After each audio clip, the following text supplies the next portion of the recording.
ils se disent pas pirates, hein, ils sont marins, ils sont pas du tout pirates, ils se le disent pas, hein, ça c'est s'exposer à être pendu.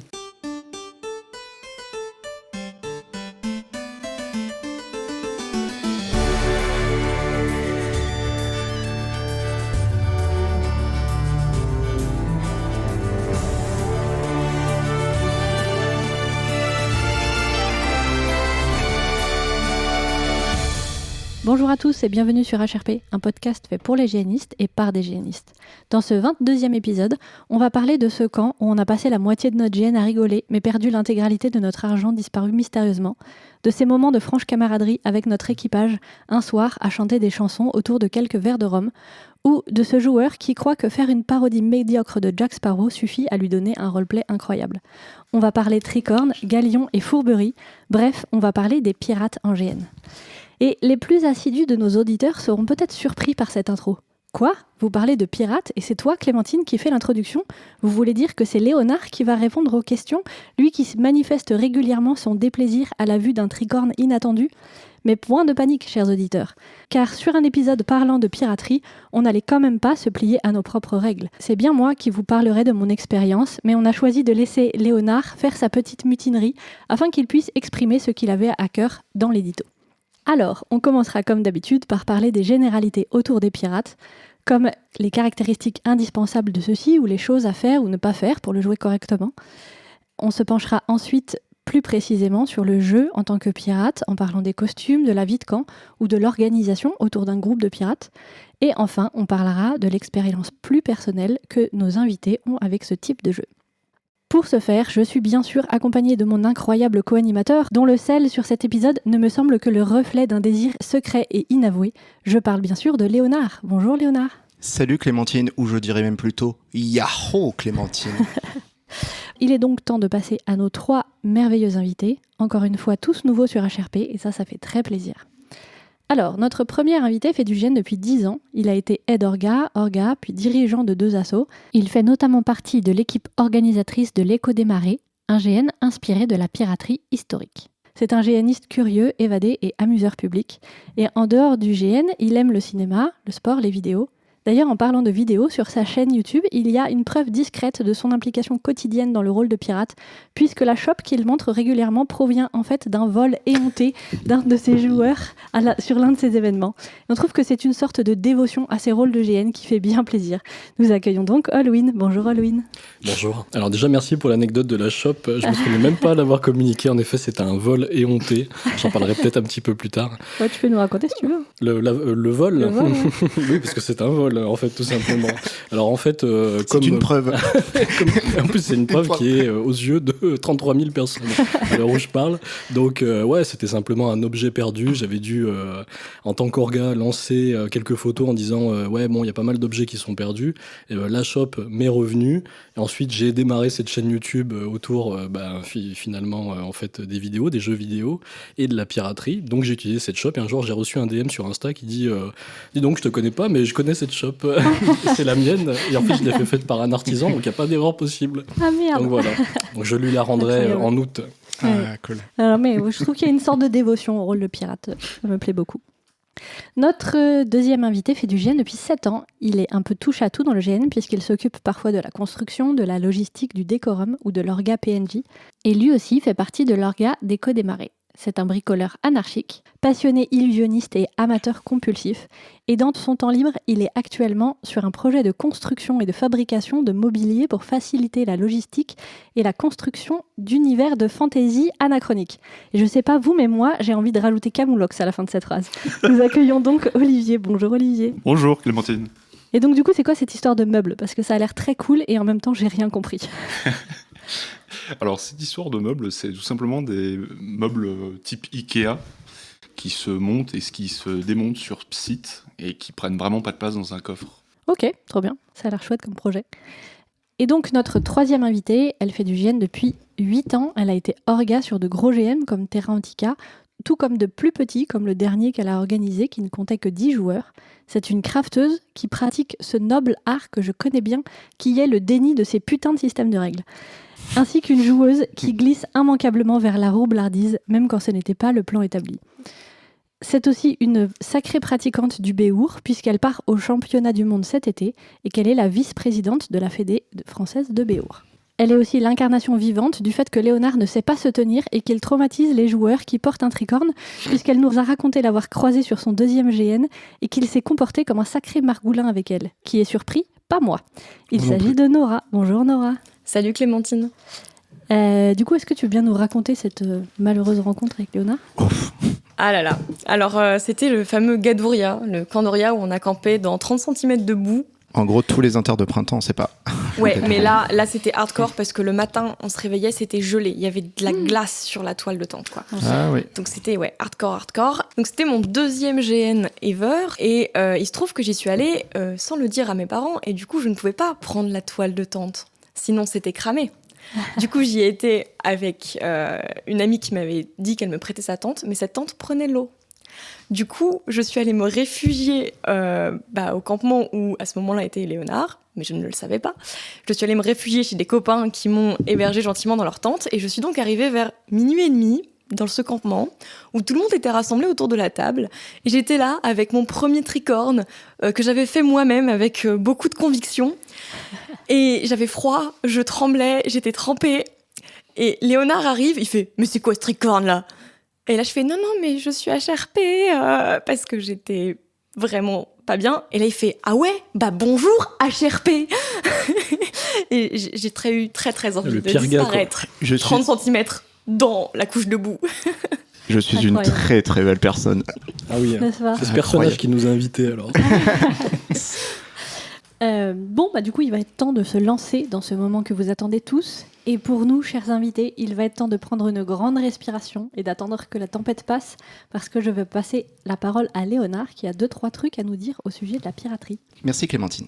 Alors les pirates, c'est quoi ? Je ne suis pas historien, ni spécialiste, ni nota bene, alors on va rapidement expliquer. Mais je vous encourage à vous renseigner ailleurs, car cet édito n'est pas prévu pour vous apprendre des trucs. Les pirates, c'est grosso modo des margoulins des mers dont l'objectif est de s'en mettre plein les poches en attaquant les navires vulnérables, mais au cale bien rempli. Tout cela afin de dilapider ce butin dans des placements financiers peu rentables, de bonheur à court terme, le sexe et l'alcool. La piraterie, cela existe depuis que l'homme s'est dit que attacher des bouts de bois ensemble pour flotter sur l'eau sans savoir nager n'était pas une si mauvaise idée. Chaque période historique a eu ses pirates et même à notre époque, il n'est pas rare de tomber sur des faits divers relatant des attaques de pirates. Mais bon, sur les millénaires d'histoire de la piraterie, quand je vous parle de pirates, vous ne pensez pas aux Tyréniens de l'Antiquité ou les frères de la victuelle du bas Moyen-Âge, car tout le monde s'en tamponne de cela. Quand on parle de pirates, on pense à cette courte période qui s'étend de 1650 à 1730, qui a marqué l'histoire et surtout notre imaginaire, à tel point qu'elle est nommée l'âge d'or de la piraterie. Mais je préfère renommer, avec un titre plus personnel, la période des putains de tricornes. Dans la littérature, la bande dessinée, le cinéma, les séries, la musique et les jeux vidéo, etc., les pirates de la période tricornue sont partout, à tel point que cette imagerie colle à la piraterie.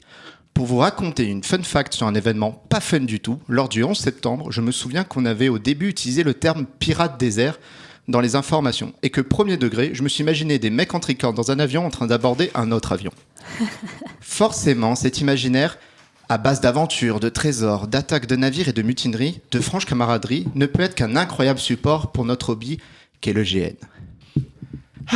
Bref, après cette longue introduction, il est temps de passer au moment que j'attends avec impatience, la rouste. Préparez-vous moussaillon, car vous risquez de boire la tasse. Ça va tirer à boulet rouge. Car moi, les pirates, j'en ai ma claque. Il y en a partout, dans chaque univers où j'ai eu le plaisir de jouer, même quand il n'y avait aucun intérêt d'en avoir.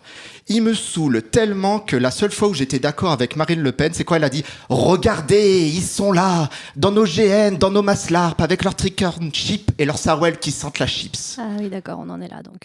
Vous les voyez peut-être comme des aventuriers de la mer, moi je les vois comme des punks à perroquet. Ils sont bruyants, ils sont odorants, ils veulent vous taxer une pièce d'argent pour se payer une mousse à la taverne. Et le RP ? Parlons-en du RP. Vous savez que faire du simili Jack Sparrow ne vous mènera à rien d'autre qu'à vous faire péter les genoux et tabasser jusqu'à que vous trouviez la décence de faire un reroll. Vraiment, on est genre juste là. Vous nous énervez quand dans les maslarp vous la jouez rebelle et insolent devant nos seigneurs. Mais qu'il ne faut pas être en retard à 17h pour le cours de l'Académie des duellistes ou d'alchimie. Mais attendez, c'est quoi ça ? Vous êtes des pirates ? C'était avant qu'il fallait aller à l'école. Elle est où la cohérence ? On va pas vous enlever votre bourse du Crous, merde. Ah oui, c'est quand même des pirates très spécifiques que tu vises. Ouais, oui. Je pourrais continuer des heures car je n'ai pas un livre, mais un drive de pourquoi je n'aime pas les pirates en GN. Mais le plus important, c'est que mon avis, vous pouvez vous en battre les noix. C'est l'avis d'un mec bien salé, trop près du chapelle, qui aime crever de chaud dans des armures et des costumes pas très été-friendly, qui aime les factions martiales avec une hiérarchie respectée et les bottes qui claquent. Et c'est cela que j'aime en GN. Il y a 1000 façons de le pratiquer, ce hobby. Si votre kiff, c'est de jouer un pirate qui va à l'école, que grand bien vous fasse. Allez-y, vivez vos aventures. Car au final, la meilleure façon que vous avez de jouer vos personnages, c'est la façon dont vous aimez jouer. Oui, c'est un peu bateau, je vous l'accorde. Donc, je suis très content de faire cet épisode avec de super invités pour parler plus en détail de cet archétype et de ce que cela implique de le jouer. Mais par contre, ne vous attendez pas dans cet épisode à une happy end où je change d'avis, faut pas déconner. Il est maintenant temps de passer à l'avis bien plus pertinent et qualifié de nos invités avec cette première question. Quelle est votre définition du pirate ? Alors, un pirate, c'est comme tu l'as dit, un pillard des mers. C'est quelqu'un qui va voler, mais sur un bateau. Du coup, notamment au niveau de l'âge d'or de la piraterie, ceux qui étaient pirates pour certains étaient corsaires pour d'autres. En d'autres termes, ils étaient payés par un État pour aller piller les autres États. Il y avait un avantage à ça, c'est qu'il y avait au moins un pays qui voulait pas te pendre. Tous les autres, si. En tout cas, en termes d'âge d'or de la piraterie. Maintenant, sur le GN, c'est quelque chose qui dépend en fait de chaque univers, à mon sens, parce qu'on peut très bien dire que tel peuple qui s'habille en kilt et qui a des tatouages bleus, c'est des pirates parce qu'ils vont aller piller sur la mer. Mais en fait, ils vont pas du tout avoir l'archétype avec le tricorne, etc., comme on s'y attendrait. Donc pour moi, le pirate, ça va dépendre du background qui est donné par les orgas, par le lore, etc. Vous voulez rajouter un truc ? Ok, oui, après avoir entendu toutes ces saloperies au tout début, je pense qu'on va se tirer en fait. Mais vous êtes le bienvenu, hein. Comme dans tout bon port qui accepte les pirates. Ah bah bien sûr, on savait pas que c'était aussi catégorique avec vous, d'accord. Après c'est vrai que vous visez quand même, si je peux me permettre, mon cher Léonard, une certaine catégorie de pirates. C'est-à-dire les pirates clichés, quoi. Les simili Jack Sparrow, j'aime bien cette expression. Simili Jack Sparrow. C'est vrai que ça reflète assez bien un petit peu cet aspect. Mais de la même façon que je pourrais rétorquer qu'il y a il y a du médiévalisme. D'ailleurs, il y a quelqu'un de très bien qui a sorti une vidéo hier soir qui s'appelle La Taverne d'Halloween sur les chevaliers au Moyen-Âge et les représentations de la chevalerie. On pourrait parler, je sais pas, d'une espèce de piratisme parce que c'est vrai que la représentation des pirates, c'est très souvent tricorne et c'est très souvent d'autres aspects, le trésor, tout ça, qui ont été amenés avec Stevenson, avec l'île au trésor, avec les films aussi.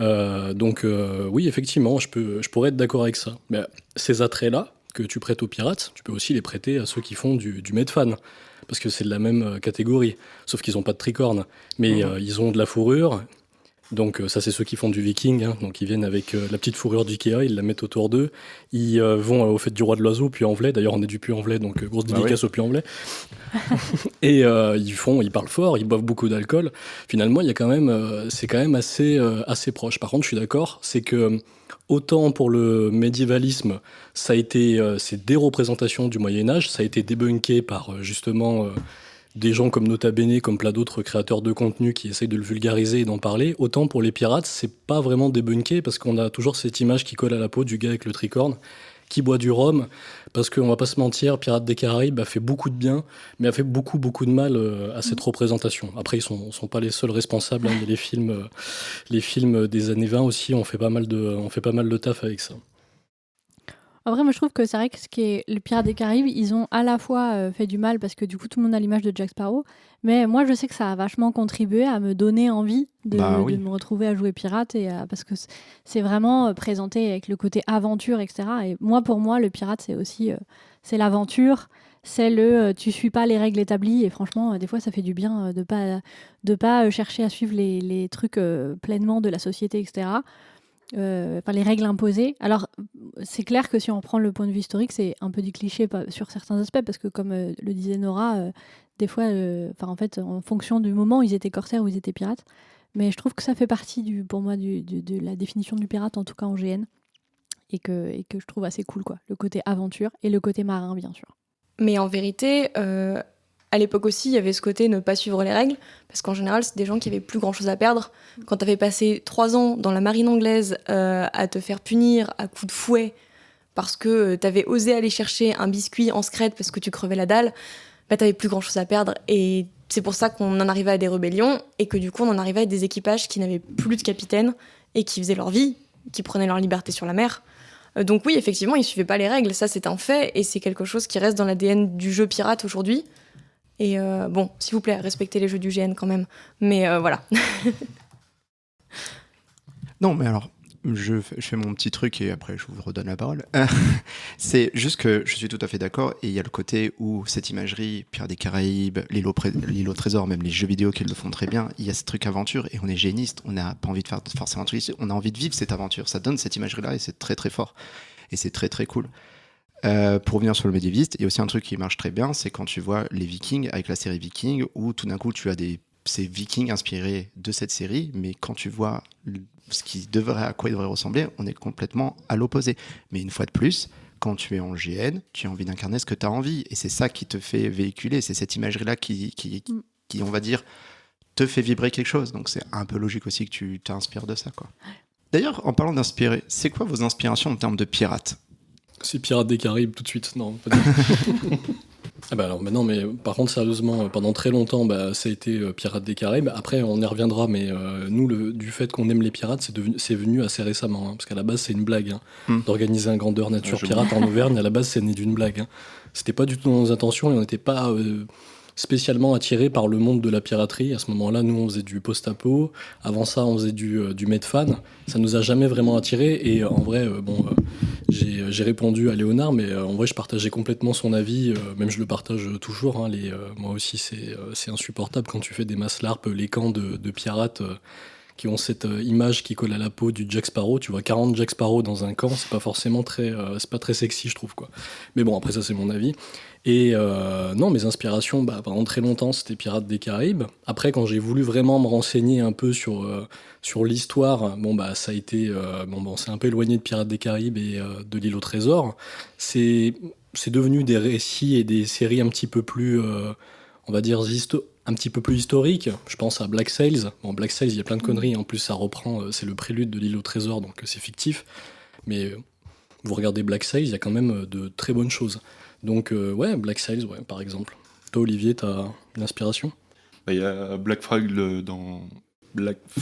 dans les jeux. Oui, Assassin's Creed, ouais. Assassin's Creed, voilà.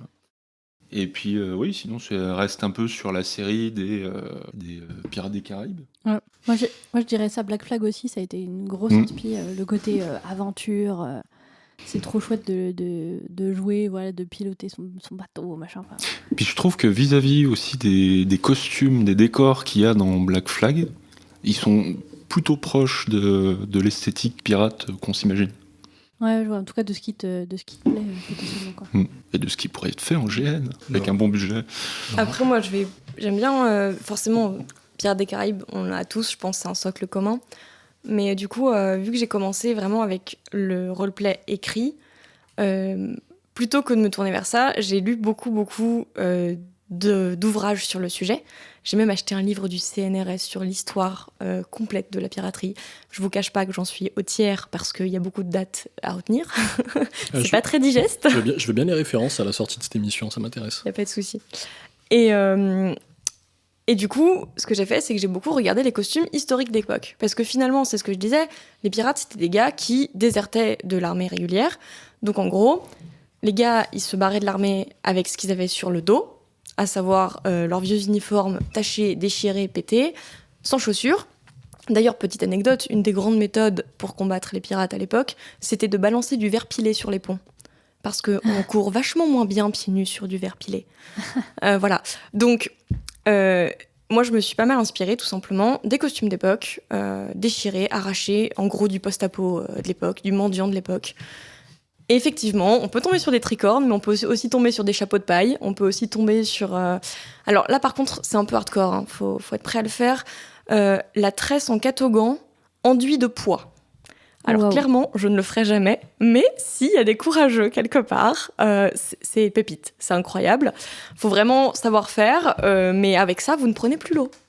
Tu peux détailler un peu le truc, parce qu'il n'y a que poids que j'ai compris. Ok, alors en c'est gros... un peu ma crainte aussi, cela dit. En gros, une tresse en catogan, c'est donc les cheveux rassemblés en arrière, Ok. tressés, repliée en deux. La tresse est entourée de bandes de tissu ou de cuir. Et ensuite, on met la poix qui normalement sert au cordage, pour éviter que les cordages ne putréfient, sur les cheveux. Voilà. Ok. Bon, ça fait un casque, hein, on va pas se mentir. Vous lavez plus les cheveux pendant très longtemps, mais ça tient. Ça peut être la bonne technique pour les gadouria, justement, je pense. Ouais, mais là, faut vraiment du courage. Limite, faites-vous une perruque avec ça, peut-être, mais le faites pas vraiment. Moi, je l'ai pas dit, mais il y a une inspiration plus dans l'attitude, on va dire. Je suis très fan de Black Lagoon, de l'animé Black Lagoon, pour ceux qui connaissent, qui sont des pirates modernes. Mais du coup, ils ont l'attitude de moi, ce qui me plaît dans le pirate, c'est-à-dire,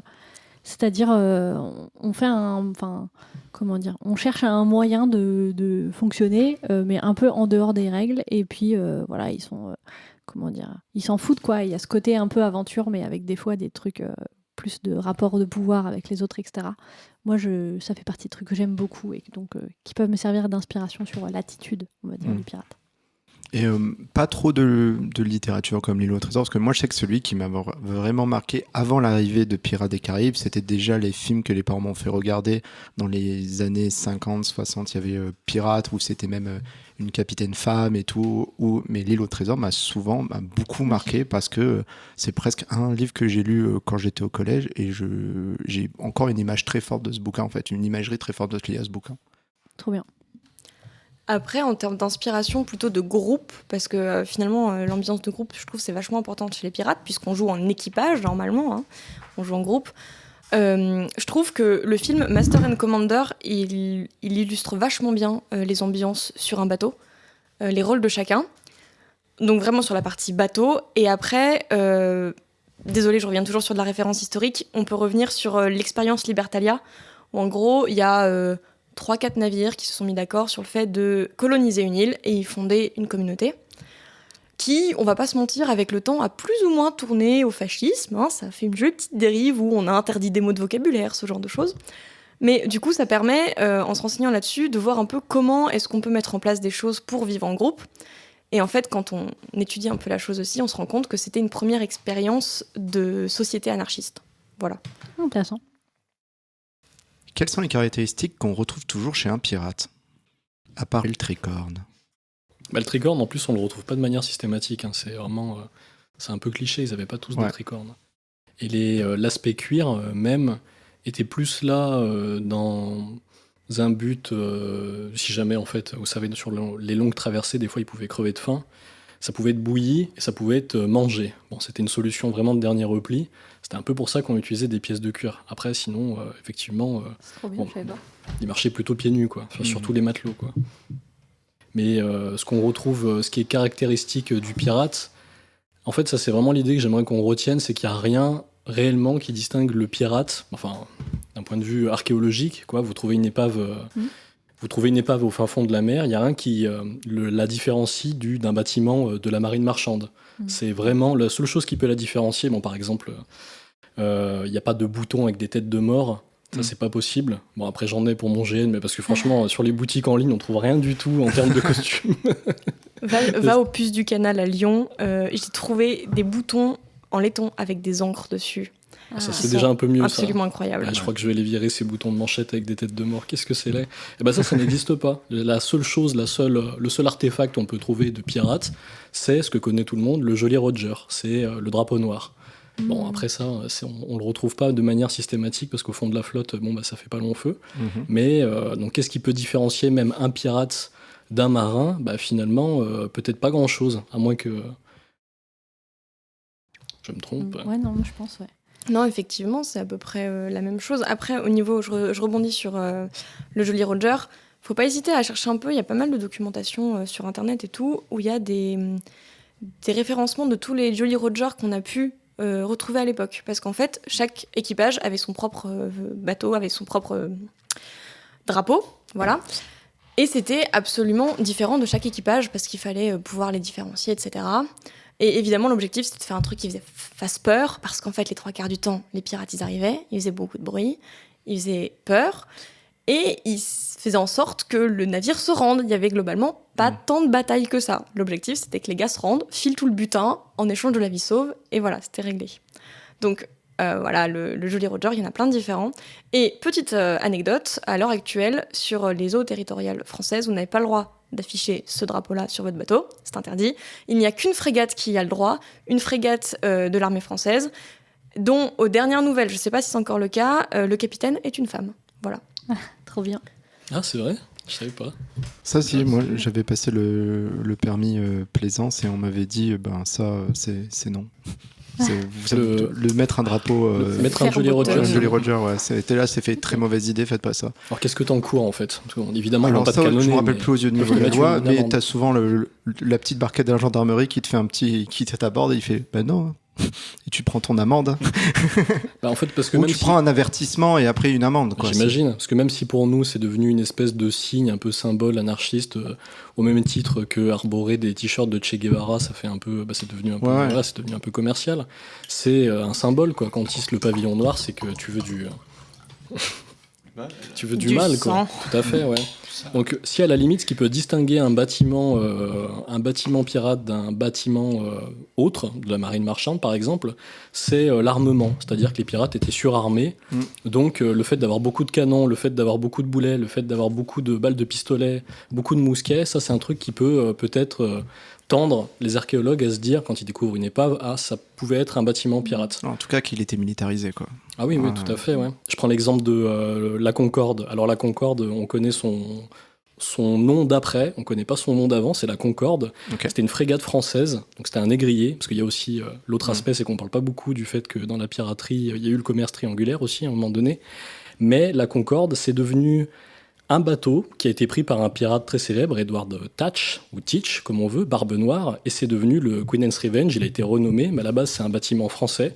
Et je sais que, d'après ce que j'ai lu, à un moment donné, ils ont fait péter le gaillard avant et le gaillard arrière. Donc le gaillard, c'est la partie surélevée d'un bateau pour pouvoir y installer plus de canons, en fait, par exemple. Donc il y a eu vraiment des travaux sur des mois pour en fait, le surarmer, quoi. Donc vraiment, ça devient un vaisseau de guerre à la fin, mais qui est plus armé que la plupart des bâtiments. Après, ça peut être aussi un vaisseau de guerre qui est utilisé par la marine royale. Et dans ce cas-là, c'est un peu compliqué de différencier. La ligne de flottaison, ça devait être drôle quand même, avec le surarmement et clair. Plus... ils ont un tirant d'eau qui est... Ouais. Ah, laisse tomber. Moi, je connais moins les aspects vraiment historiques du pirate, mais du coup, pour moi, il y a quelques caractéristiques que j'aime bien retrouver. Il y a le côté marin, je l'ai déjà dit, mais vous aurez compris que c'est un aspect important chez moi. Il y a quand même cette espèce d'esthétique de l'âge d'or de la piraterie que je trouve très très cool et que j'aime bien retrouver justement quand on joue pirate, mais qui va effectivement plus loin que le Jack Sparrow, quoi. Et je pense qu'il y a vraiment plein de trucs à puiser dans cette époque-là, ça peut être hyper large. Moi, il y a un thème que je trouve qu'on n'aborde pas si souvent en GN et qui pourtant, moi, me plaît, en tout cas dans les histoires de pirates, c'est tout le rapport avec les pendaisons, presque un peu dissuasives, alors encore une fois, peut-être que ça appartient qu'à l'image dans la pop culture, je ne saurais pas dire le point historique de ça, mais j'avoue que je trouve que ça a un rapport assez cool à se dire, à créer une vraie rupture avec le reste de la société qui cherchait à...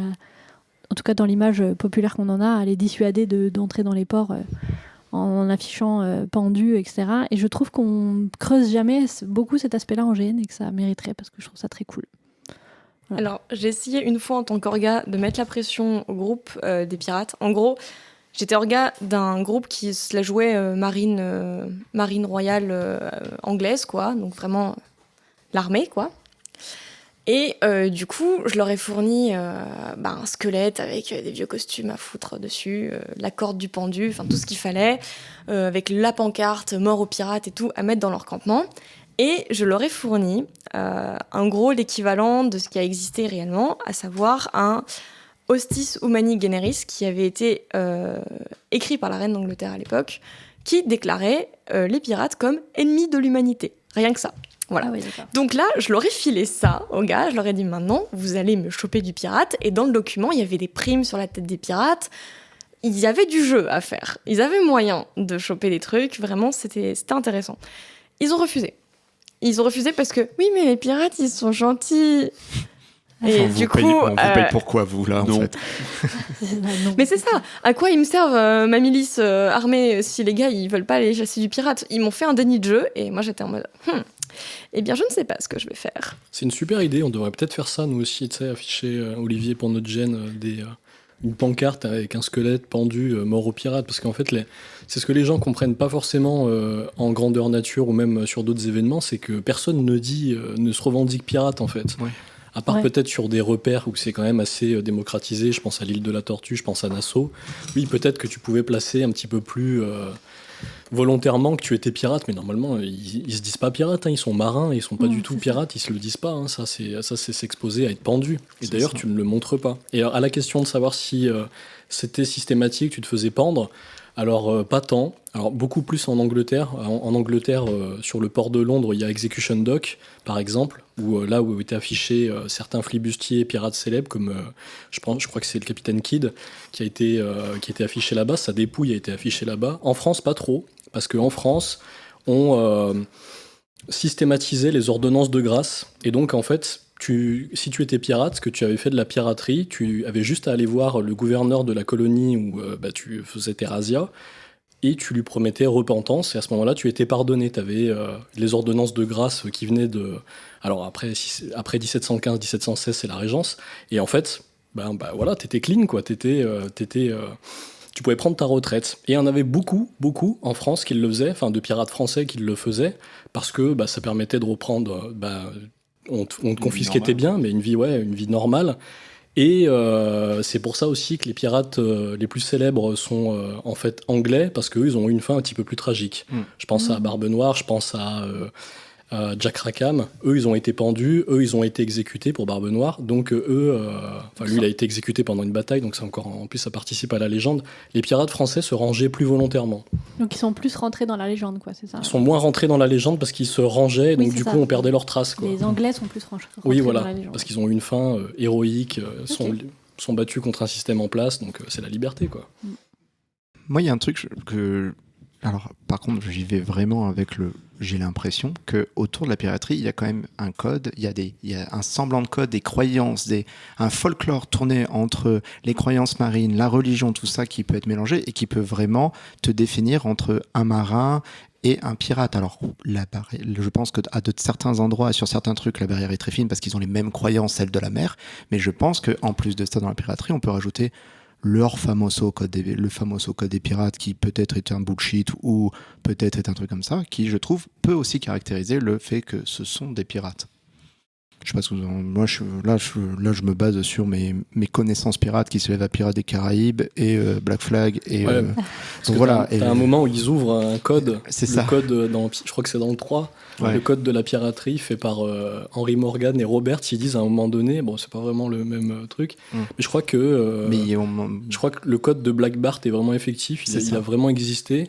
Mais il en me fait, semble. il y en avait même un. En fait, chaque équipage avait la liberté de faire le sien ouais. s'il le souhaitait. Mhm. Donc on a plusieurs références de différents codes. Et puis après, chacun avait ses spécificités. Moi, je sais qu'il y a un code que j'aime beaucoup. Si un jour je dois faire un groupe pirate, je pense que j'essaierai de le mettre en place.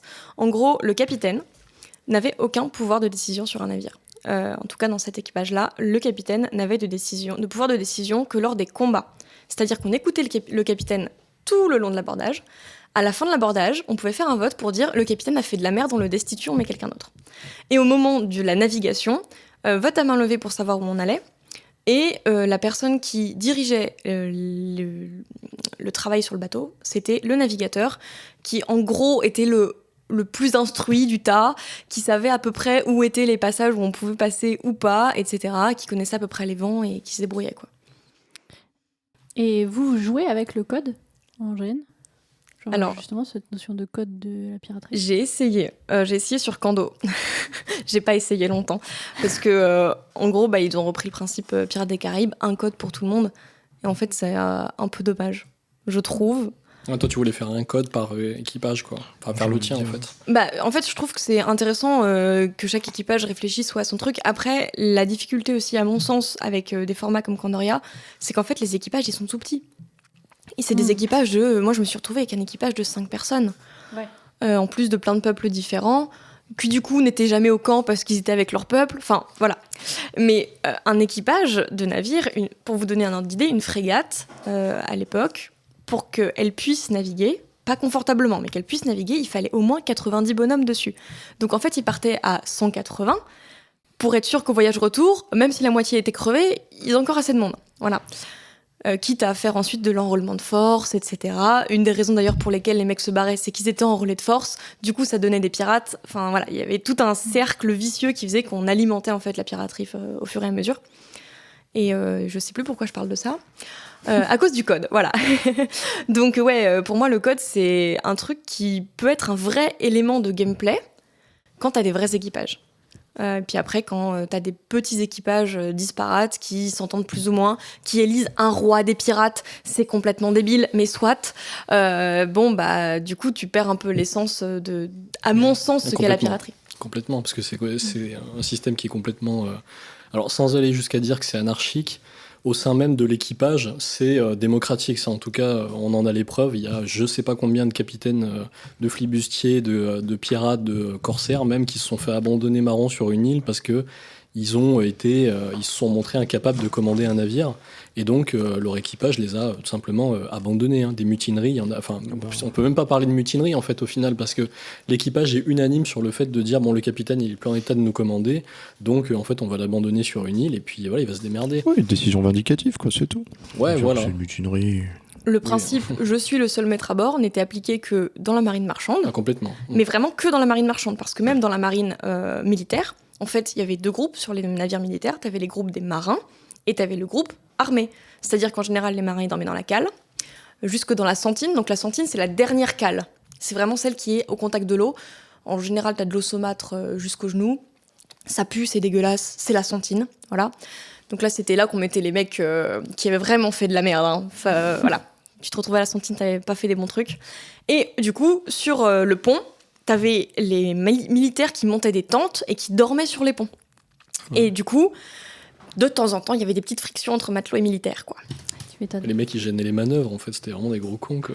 Ils mettaient leur tente Sahara au milieu du truc. Ouais, mais la tente Sahara avec les piquets plantés dans le bout de bois, moi, je suis sûr, ça me fatigue déjà. Mais après, il a un fusil et pas toi. Donc, t'es là en mode, bon, ben, allez. Les mecs faisaient des gros trous dans le bateau. Bon, après, sur un navire, garder de la poudre noire sèche sur un navire, c'était un petit défi. Ouais, quand aussi, même, ouais. Rien qu'avec l'humidité ambiante, ça devait être une galère. Ouais, c'est ça. clair. Et c'est vrai qu'on l'a pas mentionné dans les caractéristiques de pirate, alors que c'est parce que sans doute ça semble évident, mais pour moi, tu joues pirate, t'as forcément un équipage. Genre, c'est un des gros intérêts pour moi à jouer pirate, c'est d'avoir ce rapport avec ton équipage, quoi. Voilà, je pense que ça fait partie des trucs importants dans les caractéristiques. Ah bah c'est vrai que t'es pas pirate solo. Après, on va pas se le cacher, le fantasme autour du pirate, comme tu l'as très bien dit, c'est le côté maritime, c'est le côté aventure, parce qu'il y a rien qui distingue sur le papier un pirate d'un brigand du Moyen-Âge qui t'attend pour te mettre une latte au détour d'un chemin. T'attends Seulement que dans lui, une barque pour te mettre une latte. Ouais, exactement. Ouais, au bord de la Loire. Ouais, c'est Sauf ça. que lui, tu le fantasmes pas. Tu te dis pas, Ouais, putain, c'est ça. c'est classe, le mec de Kingdom Come Deliverance qui vient me casser la gueule. Non, c'est en fait le pirate, ouais, c'est l'aventure, c'est tous ces paysages inexplorés au moment de la piraterie à explorer, justement, ces îles fictives après que tu vas agrémenter dans la littérature, dans le cinéma. Donc l'île de la Muerta dans Pirates des Caraïbes, ce genre de choses. C'est vraiment, ou même la représentation de l'île de la Tortue. Bon, bah, l'île de la Tortue, c'est quand même un peu loin parce que là, c'est le village gaulois d'Astérix, quoi. L'île de la Tortue, ils se tapent tous dessus, quoi. Mais ouais, c'est le fantasme qu'il y a autour, je pense, est vraiment puissant. Alors après, est-ce qu'il faut le désavouer en GN et dire, tous ces gens qui font ça, finalement, c'est un petit peu emmerdant. Bah, après, ça dépend de sa façon de jouer, effectivement. Je pense qu'il faut trouver un entre-deux. Je pense qu'il faut trouver un entre-deux. Et une fois de plus, en GN, t'as envie de jouer quelque chose de kiffant, en fait. Ouais, qui te plaît, c'est ça, ouais. qui te plaît. Si tu dis, je vais être une merde à être au fond de cale et à boire de l'eau croupie et des vieux rats, tu dis, écoute, je fais ça du lundi au vendredi en intérim, laisse-moi le week-end kiffer ma vie, quoi. Non, tu vas le refaire le samedi et dimanche. C'est Finalement... dimanche, mais dans un monde fantastique. Même dans ce monde-là où je pourrais avoir ma propre vie, elle est nulle. Non. C'est Tout à triste, fait. ça. Mais finalement, est-ce que c'est pas immersif de croupir dans une cage en plein soleil pendant 3 jours ? Et ça, tu vois, je pense que t'as des gens qui diraient, mais c'est ça que je veux, et des gens qui disent, non, j'ai pas envie de vivre ça. Mais non, évidemment. Voilà, c'est. C'est là que la le monde note trouve d'intention. La note d'intention. Attention, très grande question. À mon avis, dont la réponse va être très facile. Est-ce que les pirates sont-ils nécessairement mauvais / méchants ? Alors. Qu'est-ce que c'est ça, les hors-la-loi, là ? Ils sont pas nécessairement méchants, mais ils sont surtout fourbes en soi. Donc c'est de la méchanceté un C'est un peu. peu de la méchanceté. Fourberie. Ils sont pas méchants, une c'est question des de hors-la-loi. C'est ça, c'est des hors-la-loi en fait, parce que ils se revendiquaient pas forcément pirates, ils se cachaient, ils se camouflaient. Mais c'est vrai que dans les documents de l'époque, ils sont pas souvent. Alors, on parle souvent d'actes de piraterie, mais on parle pas souvent de pirates. Moi, le mot que je vois souvent en travaillant avec des documents de ces années-là, 1715, 1716, c'est le mot forban. Donc, forban, hors du banc, donc hors la loi. Donc, en fait, ils sont hors la loi. Donc, à savoir, est-ce qu'ils sont méchants ou est-ce qu'ils sont gentils? Bon, du coup, la vérité est dans la nuance. Oui, de quel côté tu te places. Quoique tu fais partie de la marine marchande, ton contremaître te fait tâter du chat à 9 queues. Donc le chat à 9 queues, c'est une espèce de grand fouet qui fait bien mal. Quand t'as bien merdé, que t'as renversé un seau par terre, on t'en fait tâter. Tu te fais attaquer par des pirates. Généralement, les pirates, il n'y a pas de canonnade, il n'y a pas forcément d'abordage. La simple vue du pavillon noir fait que, la plupart du temps, les gens abandonnent. Ils se laissent cueillir par les pirates parce qu'ils sont peut-être pas en état de se défendre ou en état de les recevoir. C'est ce qui s'est passé pour la Concorde, donc le bateau de Barbe Noire, le Queen Anne's Revenge. Quand il était encore français, il s'est fait tout simplement cueillir par Barbe Noire parce qu'à ce moment-là, ils étaient tous à moitié morts de la fièvre tropicale. Il y avait 20 mecs pour défendre le bateau. Ils ont dit, le mec hisse le pavillon noir, il y avait 2 bateaux. Finalement, on va se laisser aborder, quoi. C'était vraiment un lundi de merde pour eux, quoi. Ouais, Ça, vraiment. c'est sûr. Ouais, c'était vraiment une sacrée traversée de merde, effectivement, ouais. Donc non, ils sont pas forcément méchants, même ils sont un peu libérateurs d'un certain aspect, puisqu'ils demandent fréquemment, est-ce que votre capitaine vous traite bien? Si la réponse est positive, on abandonne tout ce petit monde sur les côtes, et puis après, soit on fait sauter le bâtiment, soit on s'en empare. Et s'il le traite mal, alors à ce moment-là, c'est le capitaine effectivement qui prend cher. Mais ensuite, les pirates maltraitent pas si souvent que ça les gens de la marine marchande. Les capitaines, les contremaîtres qui se sont montrés violents, oui, parce qu'il y a quand même un certain rapport à l'autorité, tout rapport à l'autorité. Et puis, à mon avis, ils viennent du fait des matelots, donc c'était souvent des anciens matelots, quoi. Et puis on propose souvent aux équipages de rejoindre l'équipage pirate, souvent. Les gens qui se retrouvent en piraterie, en général, c'était des gens qui n'avaient plus rien à perdre, qui n'avaient plus de ressources, plus rien à perdre, etc. Et qui, du coup, en fait, étaient là pour survivre. Alors, on est d'accord qu'il y a d'autres moyens de survivre que d'attaquer des gens, les trucider, voler leurs biens. On est d'accord. Mais quand, à partir du moment où tu touches terre, t'es pourchassé à vue et t'as aucun vraiment moyen de t'enfuir, c'était une solution. Donc, pour moi, c'est des gens qui, en fait, pensaient à eux avant tout, pensaient pas aux autres. Et voilà. C'était pas... c'est du chaotique, quoi. Tu savais que c'était temporaire aussi.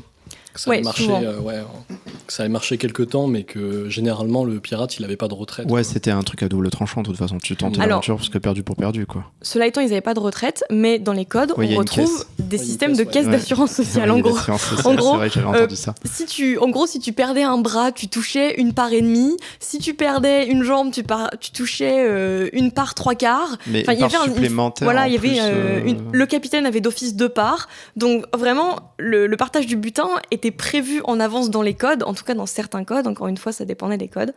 Mais non, il y avait vraiment des vrais systèmes qui étaient bien pensés, qui étaient faits pour que tout le monde soit à peu près bien, soit à peu près à l'abri, et puis qu'à un moment ou un autre, on puisse débarquer, et puis que les mecs, ils aillent acheter un bout de terrain et recommencent à cultiver, à fonder une famille, et ils se rangent, quoi. C'est vrai. Mais justement, après l'aspect qui est venu ensuite de finalement c'est juste des soulards qui se peintent la gueule du soir au matin avec du rhum, c'est venu du fait que quand ils touchaient ces fameuses parts, vu que les gars ils savaient que c'est pas pour rien qu'ils avaient un sablier et une tête de mort sur leur drapeau, c'est qu'ils savaient que potentiellement la semaine d'après ils allaient canner.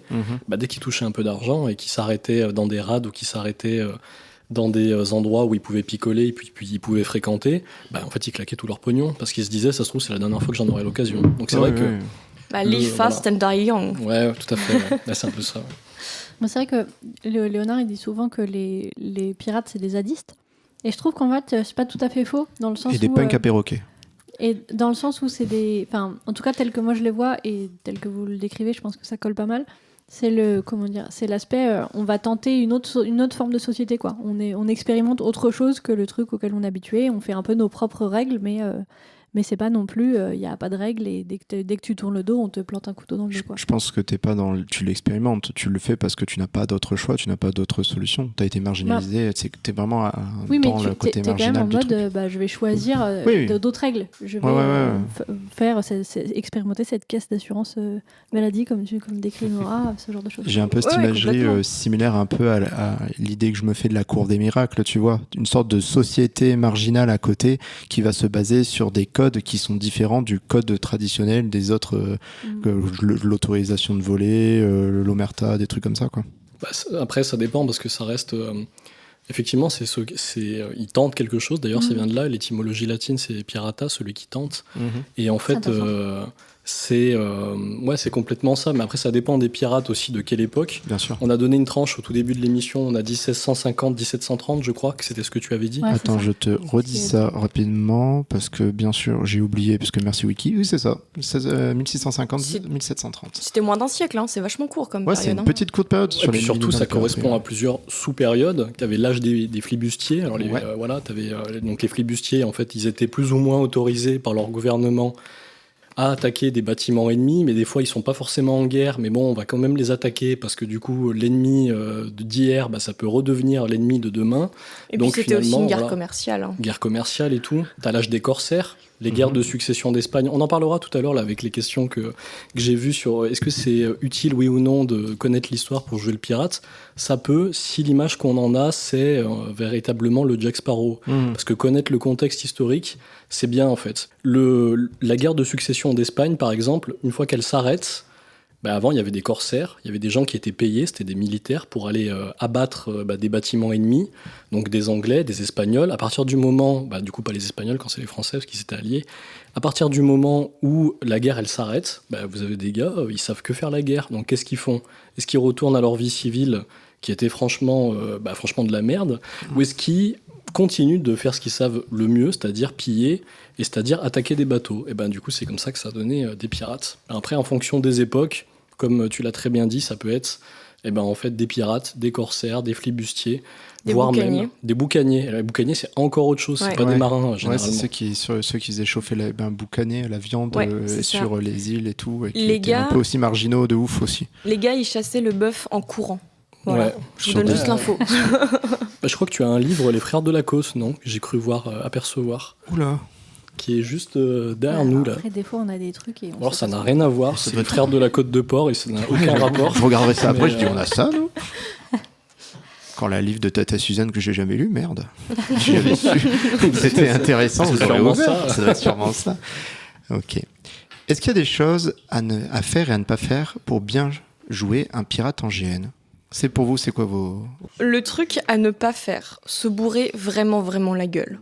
Les gars, oui, votre personnage est peut-être complètement torché. Soit, dans ce cas-là, jouez un gars complètement torché. Ne vous mettez pas réellement une race. Parce qu'en fait, selon le contexte, déjà, mettons, il fait chaud. Si vous êtes complètement torché, par 35 degrés à l'ombre, vous allez faire un malaise en fait. Vraiment, déjà, c'est pas une bonne idée pour vous. Et puis, c'est une bonne idée pour personne. Parce que les gens autour, ils vont pas passer un bon moment. Ils ont pas envie de gérer quelqu'un pendant leur loisir qui est pas en bon état, qui sait pas se gérer, etc. Donc, mon conseil personnel, c'est jouer quelqu'un de bourré. Personnellement, j'ai vu des amis jouer des pirates bourrés plus vrais que nature. D'ailleurs, on se demandait tous si elles l'étaient vraiment ou pas. Et c'est vachement drôle parce que du coup, tu fais des trucs débiles, mais t'es conscient, tu les choisis et tu les choisis dans le bon contexte. Donc, ça apporte vraiment du jeu à tout le monde. C'est plus drôle en fait. Et puis, le soir, avant d'aller dormir, vas-y, partage un verre de rhum avec les copains parce qu'on est quand même là pour passer un bon moment. Mais voilà, l'objectif, c'est pas d'aller embêter tout le monde, quoi. Après, si vous voulez jouer des gens bourrés, aussi calibrez avec les autres gens qui savent pas si vous êtes vraiment bourré parce qu'on ne connaît pas votre vie. Donc c'est aussi bien de calibrer. Et ça ne s'applique pas qu'aux pirates, ça s'applique généralement un peu à tout le monde. Par contre, moi j'étais pas du tout au courant qu'on pouvait faire semblant, donc à chaque fois je me mets une mur. ça met mal à l'aise tout le monde. Alors du coup, je me sacrifie. Non, mais j'ai déjà vu des gars déambuler dans le port, entre grands guillemets. avec leur bouteille de rhum, leur vraie bouteille de rhum à la main, et puis s'enfiler ça comme si c'était de l'eau. Et les gars, non, stop, faut arrêter. Alors après, prendre une bouteille de rhum vide et mettre de l'eau dedans, C'est ok. super bonne idée, c'est super ok. Mais une fois de plus, ça demande du calibrage parce que nous, Mais voilà. visuellement, on ne Prendre sait de pas trop. l'ice tea à la place. C'est ça. C'est vrai que nous, on boit du grog de bataille. Ah oui, mais c'est pour ça qu'officiellement, vous interdisez l'alcool fort à vos événements. Parce que, en fait, vous n'êtes pas responsable de ce qui va se passer. Nous, on a un point d'eau à côté. Donc, tu as dit le port. Mais voilà, pour nous, le port, c'est le bord de l'étang. Donc, c'est s'il y a un mec qui tombe bourré à 2h du mat dans l'étang et qui remonte jamais, moi, j'ai pas envie d'aller en tôle parce que j'ai autorisé les gens à avoir de l'alcool fort avec eux. Après, ils Après, peuvent, c'est ils RP, peuvent hein. l'amener. Après, oui, ils peuvent l'amener. Ils mais ont, moi, ils ont leur responsabilité. Je veux dire, ils ont la responsabilité dans leur truc, comme on dit. Mais nous, on n'en propose pas. C'est ça que je veux dire. Ah, ça, Voilà. par contre, Voilà. ça, c'est tout à fait ok. Après, le marin bourré qui se noie, c'est RP. Oui. C'est un peu Alors, difficile oui, d'expliquer mais- ça à la Mais gendarmerie c'est quand même. complexe, on est C'est vrai d'accord. que je vais pas dire ça à la Comcom, mais effectivement. Et après, autre truc à ne pas faire, on l'a dit, hein, Jack Sparrow, hein, arrêtez, hein, changez. Trouvez-vous des personnalités, les gars. One Piece, s'il vous plaît, pitié, faites Ah pas ouais, ça. stop. Ah, vous avez Stop. déjà vécu ça? Parce que moi Putain. jamais, mais là, ça aurait été là, ce serait impossible. Ah mais Bah Le ouais, fiche perso le- sur One Piece. Oh Le non. personnage de One Piece. Ah ouais. Des noms. Waouh. Ouais, ouais. Ça, par contre, c'est rude. Ah ouais, non, ça, ça. J'ai eu un Zoro, moi, cette année, je crois. Ah oui, putain. Ouais. Et puis les, Super. les gens qui viennent te voir, tu vois, par exemple, je me suis déjà retrouvée, comme tout un chacun, je pense, qui fait du GN en costume dans le métro ou dans tout autre lieu public un peu absurde. Et des gens viennent te voir et disent ah j'adore les pirates, j'adore One Piece. Et tu fais oui, alors comment te Oui, alors dire moi, non. Non, vraiment pas, les gars, stop. Après, moi, Si on ne l'a pas cité dans les inspirations, ce n'est pas pour rien. Exactement. après, moi, j'aime beaucoup ce manga, mais, Ah oui, mais bon. bien sûr, c'est très très bien. Non mais mettons-le, l'histoire peut oui, être voilà. très, très sympa, je dis pas le contraire, mais Non, non, ce Moi, n'est je sais pas pas. des Je pense pirates. que c'est aussi proche de la piraterie que Dragon Ball est proche du MMA, tu vois. Exactement. Ça n'a rien à voir, quoi. Donc, ouais. Je l'aurais pas cité non plus en source d'inspi, mais. Alors, c'est vrai que là, on a fait un peu les petites. Vas-y, Après, moi, continue. j'avais des trucs à dire sur. Ouais, non, mais c'était bien surtout joué. bien joué aussi. C'était le sur ça bien que je joué voulais. pirate. On est tellement Euh, connectés. Moi, justement, j'aime beaucoup quand on fait référence à tout l'aspect historique, même si, je l'ai dit, en vrai, j'y connais pas grand-chose, mais pour autant, je trouve que ça apporte vraiment quelque chose. Et moi, je trouve que pour bien faire pirate, c'est cool d'aller justement puiser dans l'ambiance de l'époque et d'en comprendre que, en fait, ce sont pas, ce sont pas juste des méchants Jack Sparrow, ils font là, et puis les gens, et il y a un peu plus derrière que ça. Et je trouve que c'est une bonne façon d'aborder le pirate de façon intéressante, quoi. Et en plus, en France, on a beaucoup de sources d'inspiration pour ça. Sur YouTube, Spotify, tout ce que vous voulez. Il y a des playlists complètes de chants de marins qui sont incroyables. Donc, le Ils sont nos couleurs, arrêtez. Il y a plein d'autres options, vraiment. Et en plus, en général, c'est facile à chanter. C'est fait pour être facile à chanter, Ouais. pour être repris par tout un équipage facilement. Juste renseignez-vous, les paroles sont pas compliquées non plus. Généralement, elles frôlent le grivois, ce qui autour d'un feu de camp en fin de soirée est toujours rigolo. Voilà. Donc ça, en termes d'ambiance, c'est super cool. Et ouais, faut pas hésiter à se renseigner et à trouver des trucs, quoi. Ah, voilà, si tu vois un mec qui commence à lancer des chants et il commence par hisser nos couleurs, tu sais que le gars, bon, voilà. Il va vite s'arrêter ou passer sur Nalbuck après. Donc, voilà. ouais. Ça va Après, être je pense que ici nos couleurs, au moins, il est là, il dit bon, au moins, celle-là, ils la connaissent. Oui. Mais en fait, il y a pas mal de chants à répétition. Donc en fait, tu lances une phrase, tout le monde répète, et ça y est, c'est bon, tout le monde connaît la chanson, quoi. Mais t'as les chants marins et t'as les chants pirates fictifs. Ouais. C'est-à-dire que si le mec il est dans un port où il y a la marine, il commence à dire hisser nos couleurs, c'est pas possible, quoi. Putain, C'est- les marins, la marine qui fait ah c'est tellement facile qu'on nous facilite le travail comme ça, c'est beau. Moi j'aime Non, mais beaucoup. il faut En vrai, se like mettre my une cible job. sur le crâne. Ah ouais, mais c'est vraiment. ça. Moi je rajouterais aussi l'argot. En fait, avoir Oui. son argot de pirate. Moi je sais Oui. que par exemple à Kando on joue une brigade pénale, donc on a utilisé l'argot des bagnes, qui est un argot très très riche, où les gens ne comprennent pas ce que tu dis, mais toi et tes potes, vous comprenez, et ça c'est très important, surtout Ouais, quand t'es un peu dans la fourberie quand même, on va pas se mentir. Mais je trouve que la piraterie, avec non seulement le langage technique de la marine, et en plus ces quelques mots d'argot pirate peut donner vraiment une identité forte à vos personnages et vraiment, sans forcément être sur faire des yahoo tout le temps ou des morts bleus le fun, vous pouvez vraiment avoir ce truc en disant ok, lui c'est un marin, c'est sûr. Les autres joueurs peuvent analyser en disant ça c'est un jeu de marin, ça se voit. Voilà. Ouais, c'est clair. Ouais, il y a plein de termes de vocabulaire à utiliser. Amusez-vous à connaître quelques noms de bateaux. C'est bête, mais Ouais, c'est c'est vrai. efficace. Ne serait-ce que pour improviser une histoire le soir, à la taverne. Ouais, on était sur la frégate, on a attaqué un galion, 3 ponts, 150 canons. Juste dire ça, ça met dans l'ambiance. Tu te dis, le gars en face, il sait de quoi il parle, il est qui il est. C'est ça, Et même si en ça fait tu aide, quoi. racontes n'importe quoi, les gens C'est verront ça, pas forcément. c'est mais ça. peut être- Voilà, les haubans, les huniers, le manmisen, le beaupré, etc. Les bonnettes. Voilà, les bonnettes, exactement.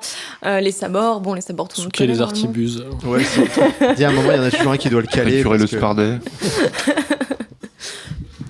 Non, mais c'est vrai que c'est intéressant. Après, il y en a qui pourraient nous dire pendant très longtemps, j'ai été comme ça. Moi, ça m'emmerde d'aller dans un GN s'il faut que je fasse mes devoirs. Oui, c'est vrai. Mais en c'est fait, vrai. Oui, c'est- d'un autre côté, tu te dirais, ouais, mais en fait, là, c'est toi qui es con parce que du coup, il n'y a pas de souci. Tu peux Ouais, ouais, aller bien faire sûr. un GN saucisse avec tes copains. Tu peux faire du camping. Tu peux, parce qu'on va pas se le cacher, c'est quand même beaucoup ça aussi. Tu as une grosse communauté GNiste. bien sûr. Bon, bah, en fait, ils viennent faire un GN Medfan, mais à côté, ils feraient un camping en Ardèche, ça serait pareil, tu vois. Mais bah, en fait, si tu fais pas tes devoirs un minimum, bah, après, tu vas reprocher à l'univers de pas t'intégrer, tu vois. Tu vas reprocher à l'univers de te repousser, tu vas dire ah je me sens pas dedans, les gens ils m'intègrent pas, je me colle pas dedans. Bah oui mais Bah, à la fin, t'as un problème d'immersion. c'est ouais normal. voilà. En fait, c'est ça. moi je trouve que c'est le truc au début. Je suis assez d'accord avec toi. Des fois, moi j'ai été un des premiers à dire waouh, il y a déjà 25 pages de lore. Ouais, c'est ça La aussi. vie va Ouais, me dur. compliquer. Après, c'est là où tu mets. Mais je me suis dit avec l'expérience, c'est si tu veux être probant, si tu veux être crédible, il faut malheureusement ou heureusement que tu t'investisses un minimum en dehors de ton costume, mais aussi dans ton personnage, dans ton avatar. Donc tu dois avoir des connaissances, tu dois avoir des choses, tu dois avoir des mimiques, des choses qui ne sont pas forcément écrites dans ton perso, mais que tu dois rajouter en plus pour que les gens déjà arrivent à faire la différence entre ton personnage et le joueur, ce qui est déjà peut être assez important, et en plus de ça se disent ok, je vois maintenant ce que c'est comme personnage voilà, et le jeu ne peut que être intéressant de cette façon. Mais moi je suis persuadé que vous avez tous en tête un gars ou une fille qui avait un costume pourri, mais en termes de représentation scénique, en termes de roleplay, où ça vous a marqué, vous vous dites putain il a un costume de merde, il est venu avec sa chemise, mais par contre il envoie quoi. Ouais, moi j'ai déjà vu des gens où le cœur, c'est vraiment vaillant. En fait, moi c'est ça, le terme, c'est ils ont été vaillants, tu vois, c'est pas facile parce que comme je dis, on n'a pas tous les mêmes bourses, on n'a pas tous les mêmes moyens de se mettre dans l'immersion. Des fois, on fait avec les moyens du bord, et c'est pour ça qu'il faut souvent être un peu genre piano aussi sur les critiques. Et même moi, faut que je me bride sur ça. J'ai un travail à faire, et ça c'est sûr. Mais des fois, t'as des gens, là comme ça à première vue, tu leur fais qu'est-ce qu'il me veut encore celui-là? Et non, en fait, ils sont là, ils sont déterminés et ils donnent de leur personne. Et à ce moment-là, tu ne peux pas refuser ce type de jeu, tu ne peux pas refuser ce genre de personnes. Tu es obligé, t'es pas obligé, mais c'est normal de les suivre parce qu'ils sont allés avec le cœur, quoi. Et à un moment, tu peux pas laisser un truc comme ça, quoi. Bien sûr. Ce serait moche. Ouais. Surtout que leur type de jeu est pas forcément le tien et le tien n'est pas forcément le leur, donc t'as une confrontation un peu de tous les points de vue en GN. Ouais. C'est très dur à gérer quand tu es organisateur, c'est là aussi quand tu es joueur, mais encore plus dur quand tu es organisateur.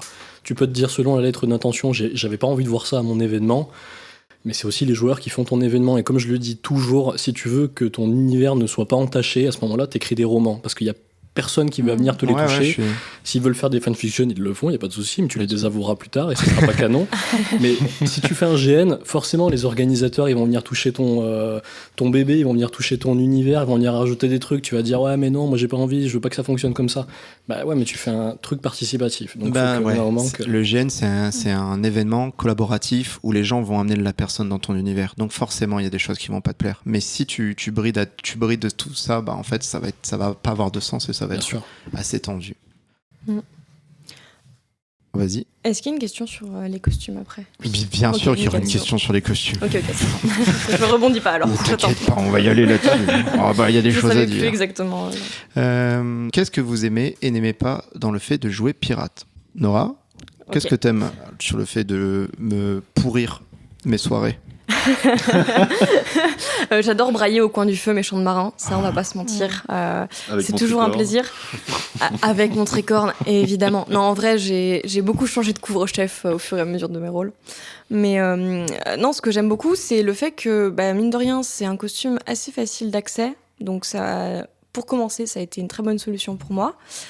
Et puis ensuite, ce que j'aime, c'est l'effet d'équipage et de groupe. Finalement, je l'ai quasiment jamais trouvé de mon côté, si bien qu'en fait, j'ai fait que 2 GN en tant que pirate. Ensuite, j'ai arrêté. Voilà. Faut venir chez nous. Un jour ou l'autre, je vais m'y remettre, je vais trouver une solution, mais voilà. Et ce que j'aime moins, c'est que malheureusement, nous n'avons pas de bateau sur Terre, sur nos GN. Nous n'avons pas d'énormes galions. Voilà. Donc, j'avoue que des fois, en termes d'immersion, c'est un peu compliqué de se dire « nous sommes des pirates et il n'y a pas une once de mer à l'horizon ». Voilà. Donc, c'est pas forcément évident. Après, je sais qu'il y a des GN qui maintenant ont été mis en place sur des navires, etc. C'est des initiatives absolument incroyables. J'aurais adoré pouvoir y participer. Mais qui sait de quoi l'avenir est fait, peut-être un jour. Voilà, donc c'est vrai que jouer, je dirais que ça dépend de l'événement, de comment il est organisé. Mais dans l'ensemble, c'est quand même le kiff de porter un immense tricorne et puis de se balader super libre, en fait. Parce que, oui, tu suis les règles du jeu, évidemment, mais en vrai, t'es là pour ta gueule et que pour ta gueule, et tu peux trahir n'importe qui, mettre des couteaux dans le dos, organiser des assassinats, ce genre de petite joyeuseté. Moi, ce que j'aime, exactement comme Nora, les chants. Moi, j'aime beaucoup chanter en GN et je trouve qu'il y a des chants super cool. J'en avais appris beaucoup. Fut un temps.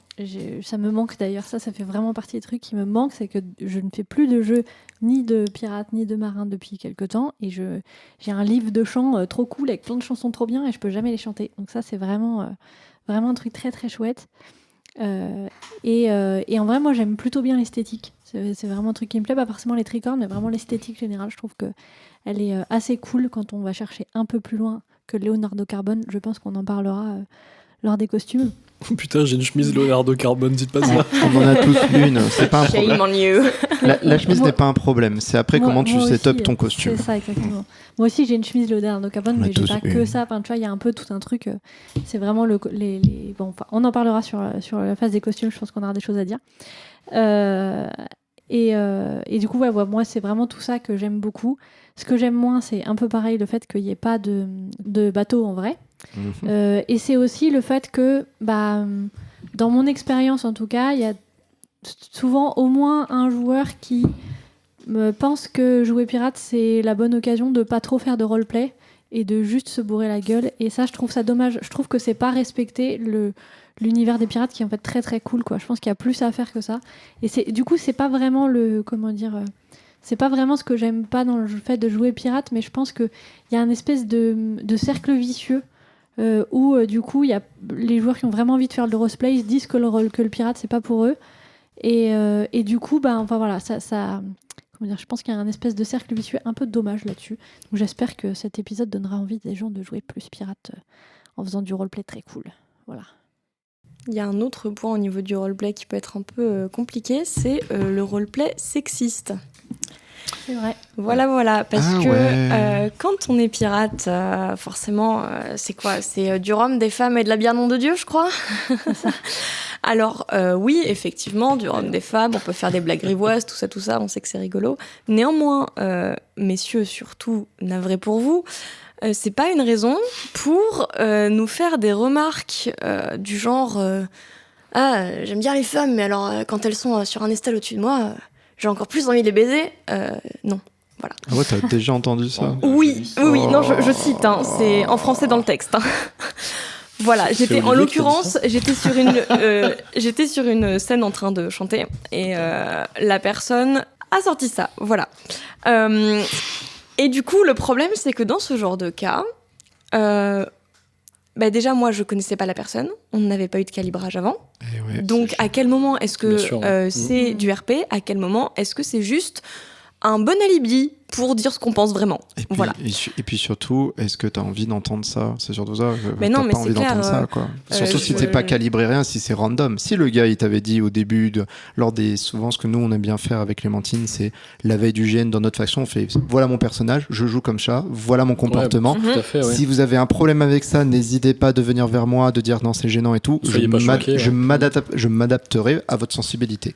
Voilà. Donc, voilà. Donc je me permets de faire une C'est vrai petite que c'est parenthèse assez là-dessus compliqué. parce que vraiment parfois mais moi je sais que ça m'a sorti du roleplay et ça m'a mis dans une colère noire, vraiment. Ah bah je comprends. Je me suis visualisée en train de lui décocher un coup de botte dans les dents au gars. Hein. Let's go. Alors, Voilà. moi, je me permettrais pas de remettre en doute un truc pareil parce que bon, bah, je suis un homme, donc c'est vous qui l'avez vécu et certainement que c'est vrai. Je le remets pas du tout en doute. Simplement, moi j'avais jusqu'à présent l'impression que c'était encore un des rares univers qui rassemblait quand même, alors peut-être pas autant de femmes que les hommes, j'irai pas jusque là, mais qui pouvait accueillir des femmes à travers justement certains médiums qui l'ont montré, par exemple Pirates des Caraïbes, où il y a certaines figures féminines fortes, comme par exemple Elisabeth dans Pirates des Caraïbes. Après, c'est vrai que c'est le monde de la marine qui met très peu souvent en avant les femmes. Il y a cette espèce de... ça, on l'entend aussi dans Pirates des Caraïbes, que la femme porte malheur à bord du c'est bateau. justement. Bien sûr, pas de femme sur un navire, hein, très important à l'époque. Hein. Voilà. Mais Pas je de pensais... femme et pas de lapin. Oui, c'est vrai. Mais je pensais qu'il y avait aussi ces figures-là, Anne Bonny, Mary Read, qui étaient quand même des figures de la piraterie, qui étaient des femmes qui avaient permis justement de dire ok, dans la marine marchande vous n'êtes pas bien accueillis, les femmes c'est interdit à bord, mais nous les pirates on en veut bien, quoi, il n'y a pas de problème. Après on sait que c'était aussi des cas exceptionnels, hein, Anne Bonny et Mary Read, et puis encore elle s'habillait, se travestissait en homme justement, voilà. Donc effectivement, j'étais pas du tout au courant de ça. Je pensais que c'était encore un truc qui appartenait aussi surtout aux univers Medfan. Mais d'accord, ouais, bah, de toute façon, c'est universel, hein, bien sûr. Ouais. Oui, puis c'est un prétexte, voilà. Encore Oui, une c'est un fois, prétexte à plein de des choses. femmes, du coup, on se gêne moins. Oui, mais non, mais c'est mon personnage. Tu comprends, c'est le roleplay, etc. Oui. Bah moi je l'accepte, Bof. si on en a parlé avant, qu'on est du même équipage, et auquel cas, moi aussi je rentre dans le jeu, et t'inquiète, je vais aussi te sortir des crasses, y a pas de problème, mais il faut que ce soit prévenu, il faut que ce soit clair, il faut que ce soit calibré, encore une fois. Mais je suis d'accord avec le fait que l'univers pirate de base, il se prête, je pense, à avoir des personnages féminins forts qui vont définir leur propre relation à leur genre et au rapport de pouvoir en place et ce genre de choses, ce qui est pas toujours faisable. En fait, tu peux faire du pirate proche de l'historique en étant une femme forte et qui s'impose, ce qui est plus compliqué quand tu fais de l'historique sur d'autres univers, quoi, Bien sûr, oui. Donc ouais, je pense que tu as raison sur le fait qu'en tout cas ça peut le permettre. Malheureusement dans les faits, oui, j'ai plutôt aussi vu des gens qui pensent que du coup on peut disrespect. Je dis ça parce que sur notre événement à nous cette année, on a été très contents parce qu'il y avait presque autant de femmes que d'hommes, et il y avait des capitaines qui étaient des femmes, même beaucoup. Et vraiment, ce genre de truc, je l'ai pas entendu une seule fois. Alors après, ça veut pas dire que ça n'a pas été prononcé, mais du coup, c'est vrai que je l'ai même pas conscientisé, quoi. Je me suis pas dit, tiens, je suis soulagé, il n'y a pas eu de remarques misogynes. Au contraire, je me suis dit, de toute façon, c'est un univers qui s'y prête à ce que les deux genres soient brassés. Donc franchement, il n'y a pas de souci là-dessus. Mais ok, oui, donc j'imagine que des gros relous, il y en a. C'est un peu le facteur quand tu ramènes beaucoup de monde dans un mess là, forcément, tu vas augmenter ta chance d'avoir des gens qui sont problématiques ou con, tout simplement. Parce qu'il n'y a pas que des gens bien dans les génistes, faut pas croire. À partir du moment où tu t'engranges du monde, t'augmentes les possibilités qu'il y ait des cons. C'est statistique. C'est les stats. C'est pas parce que t'aimes les pirates ou les chevaliers ou les vikings que t'es immunisé à être un connard. Ça, c'est, malheureusement, c'est universel. C'est dommage. Moi, je suis en introspection. Je joue à Magic, je joue à Warhammer. Je sais très bien que je suis problématique. J'ai aucun problème avec ça. Mais il faut être juste en paix avec soi-même. Tu m'étonnes.